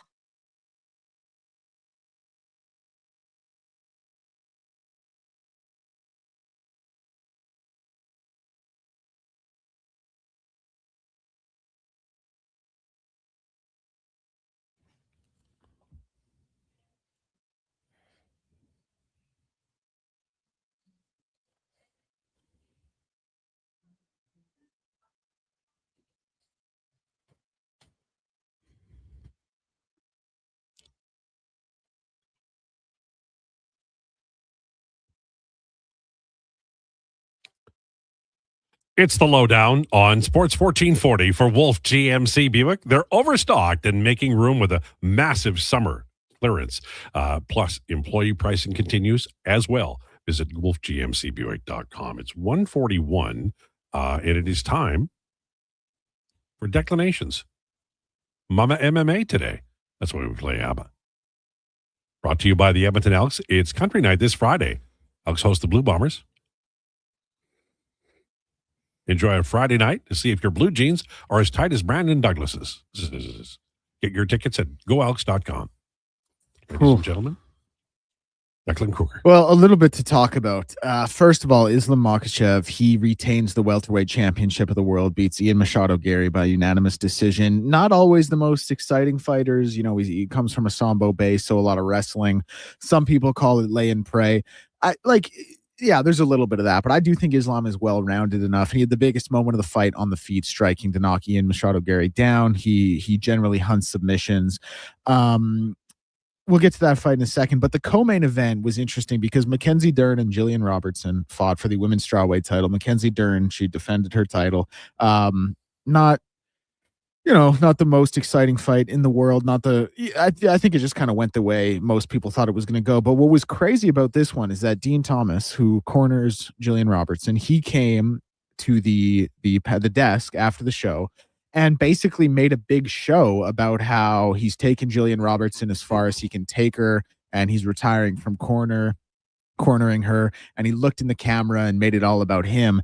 And I just thought optically, it was the worst. I couldn't believe what he was doing. Like, after your fighter loses the biggest fight of her life, you're not consoling her. You get up on the desk with the rest of the panel, look in a camera, make it about you and say, hey, I've done all I can. I'm done. Like, it's not about you, Dean Thomas.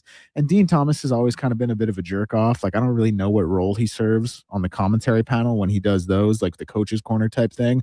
And then for this to like get a, like after she lost a world title fight, which I don't think anyone thought Jillian Robertson when she entered the UFC was really going to be fighting for world titles. She got there, she loses.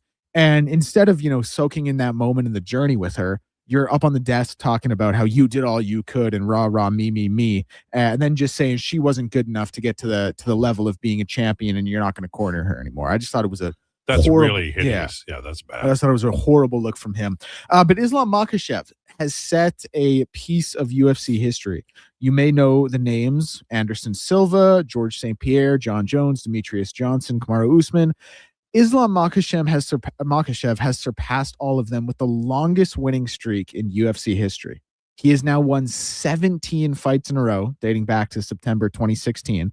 Anderson Silva, they were tied for the record with 16 fights in a row. Some of those other guys I mentioned, John Jones, Demetrius Johnson, Habib, George St. Pierre, they all had 13 fight winning streaks. Now, George St. Pierre and Habib retired, and John Jones lost his winning streak by way of a no contest.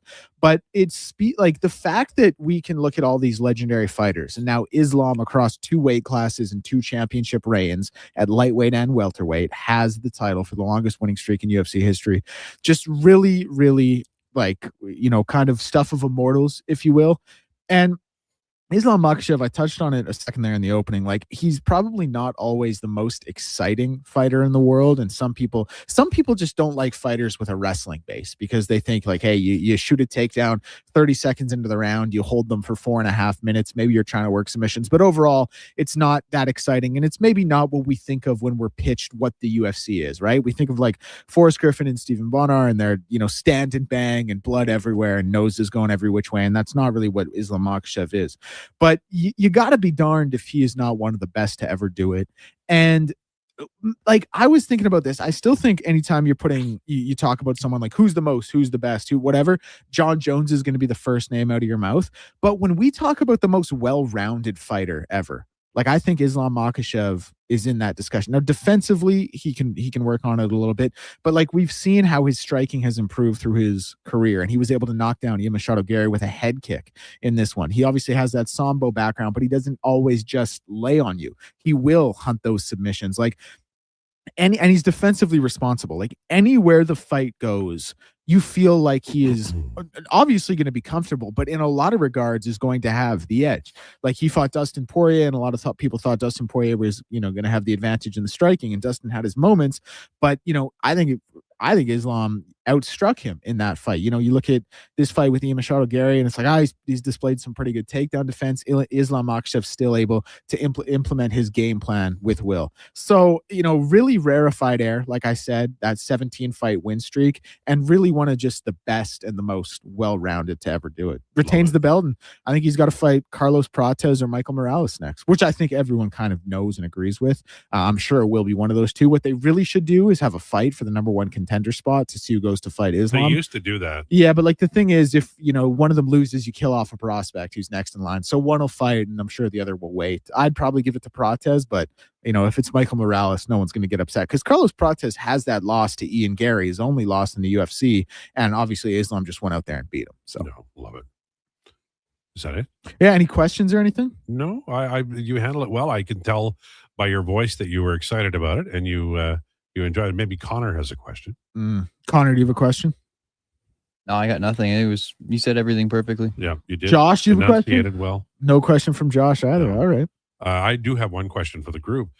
Who ratted me out on the muffin top?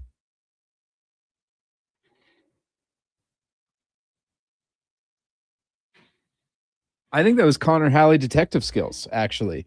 He asked Deck, and Deck said no, and then he went, Deck knew. That's a good man. Well, what you guys are forgetting is Connor Halley asked me, Declan, did you do it? And I said, no, it was Lowetide. Well, I was trying to save you. So I was, in fact, the rat. Okay. I was trying to save you, but all right. That's fine. I keyed his car earlier now. I feel okay. About it. By the way, Jansen Denick is the new athletic writer and be covering the Oilers this year. And he will join us, I'm hoping Thursday. I haven't confirmed with him, but I'm hoping he'll be by Thursday. Looking forward to talking to him. I've already met him and had a conversation with him. Very interesting fellow. Young. You guys are so young. Could you age a little? Would it kill you to just age a few years overnight? I could start smoking a pack a day. I'll look a lot older really quick. You don't smoke? No, I don't. All right. Anymore. Always with the smart aleck answer at the end. So I asked Connor Halley this, so I'm going to ask you guys this. We work in Edmonton. The Oilers are king. They just are. So, and I had years and years ago when I wrote the blog, I set up a group of articles per month that I can write. Just, okay, I need something to write. I'll write about this. So I have that, and writing about it is far easier because you're preparing for the training camp, and Mike Babcock is such an interesting hire. So there's lots there. But from the radio point of view, we have talked everything kind of to death, right? Like, I'm looking for an angle from you that we have not approached so far this Edmonton Oilers team, and I can't find it. No, I don't know about you guys, but I think we did it. We talked about what would Draisaitl and McDavid's production look like. Where's Nuge going to play? Hyman's obviously going to thrive because he played under Babcock before. Will Ike Howard make his way up? Where's Matt Savoy going to play? What's going to happen to Spencer Stastny? What's the decor going to look like after free agency? We were trying to figure out who was going to be the starting goaltender and stuff because they ended up with 3. Yeah. But and I looked at Babcock's history, and there's not a lot of examples of him not playing a young player and then that young player, going somewhere and succeeding at a high level. He seems to be a good judge of young talent, and he plays them. He played Zach Hyman when Zach Hyman, wasn't a high draft pick, and he played Connor Brown the same year, same position, and he played 2 rookies. So, I mean, I think he will find a way to make it work, and I think you were so excited when I mentioned Ryan Nugent-Hopkins on the third line, and I think. Okay. I think Ike Howard may be part of that. Be a soft minutes third line. It makes sense. I don't know. Doesn't mean it's the third line. Jason Dickinson could play more, but it would be the soft minutes line. I'm out on Ike Howard. You're out on him. I'm out. Yeah. I don't believe. He's not good like your fancy Calgary Flames young prospects. He wishes he was Morgan Frost. I do like that. I know winger he's 27 from years old. I do like that winger from college you've got, though. Wittenbach? No. He's been in the NHL a couple of years now. Zeri. No, the other guy. They're from the American College. See, now I'm totally blanking. Okay. Know who I love? Matt Bay-Graydon. Well, he's been around since they should have drafted him. The Oilers had 3 picks that round. Oh, well. Once again, the Flames do it. Yeah, they're just a history of brilliance. The player I was talking about was Matt Coronado. Oh, yeah, I love Coronado. Yeah, he's a real good player. That's what I would like to see from a young Oilers winger. He's 22 years old. He got 45 points, led the team. Now, different team, obviously. You can't expect Matt Savoy or Ike Howard to lead the Oilers in points next year. That's just not going to happen. No. Some catastrophic things would have to happen to the Edmonton Oilers. No. All right. 151, Lowdown with Lowetide. Your comments always appreciated. I think we talked enough about the baseball, but I really am interested in how far this Jays team can go. I've been looking for I don't think they've published their starting lineup for tonight, but they're not playing tonight. Oh, they're not playing tonight. That's why they haven't published it. But they've made some tweaks in that lineup that are working, and there's some guys who weren't on last year's team who are helping to drive results. Well, so Chucky McAdoo being brought up has been really good, and Brett Bateman in center field has been phenomenal. So, I mean, that's really all. It's really like the big changes they've brought in. And then they still have Penango playing, or is he back down to the? I know they optioned Ricky Tiedemann. You mean Penango at the Disco? Yeah, that one. Yeah, I think he is back down, but and I know Yeah, Tiedeman's back down. He's been optioned back down. But he played well. Like, you always want to just make sure the guy's got 10 fingers and toes because he's been a while getting there. He had a hard time getting there, right? Yep. And they'll call him back up when they need him. Will the GOAT Janmark be back at penalty killing level that we've seen before? Well, they hired a guy to replace him in Matthew Joseph. So I think the onus is on Janmark to prove he can still do that. And if not, I mentioned in the article in The Athletic today, he could get waived, traded, or sent to Bakersfield. His no movement clause has eased a little bit. So there's a opportunity for them to send him down. It doesn't cost a lot, but Janmark's done. I don't think he has it anymore. Maybe. Spicy Scott says, will Connor Ingram sign with an NHL team? He will, but it might not be the contract he was hoping for. That's the problem. Like, there's 32 teams in the NHL, 64 NHL jobs. So when you have one and you're the last man standing, then you've got to re-earn the opportunity. LT loves Coronado. I do. I when I watch the Flames, I watch for him. He's the guy. Although I like their young defense too, and their goalies are good. But Coronado to me is the most interesting forward on that team by quite a bit. Again, disrespect to Matt Big Ridden. Yeah. And Joel Farabee. Don't talk about Joel Farabee like that. They're going to trade them all to other teams by the end of the year. Nope. They're building a lovely team for Cale Makar to come to. In NHL terms, Calgary is a transient city. That's nice. All right. Jason Gregor show on the way, hosted by Connor Halley. He's a good man. Don't make fun of the Chargers. We already have. Thanks for tuning into the Lowdown. Please enjoy your day.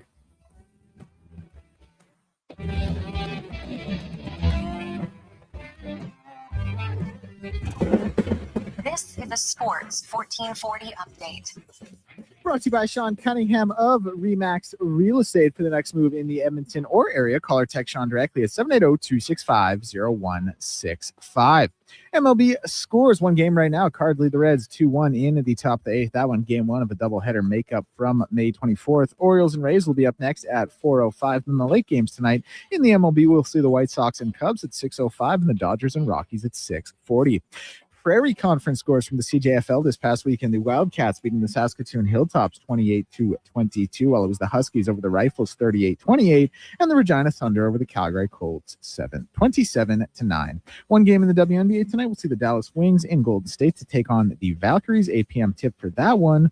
And from around the sporting world, the NBA has found no evidence showing LA Clippers owner Steve Ballmer funneled money through team sponsors to pay Kawhi Leonard. I'm Declan Krueger. This has been a Sports 1440.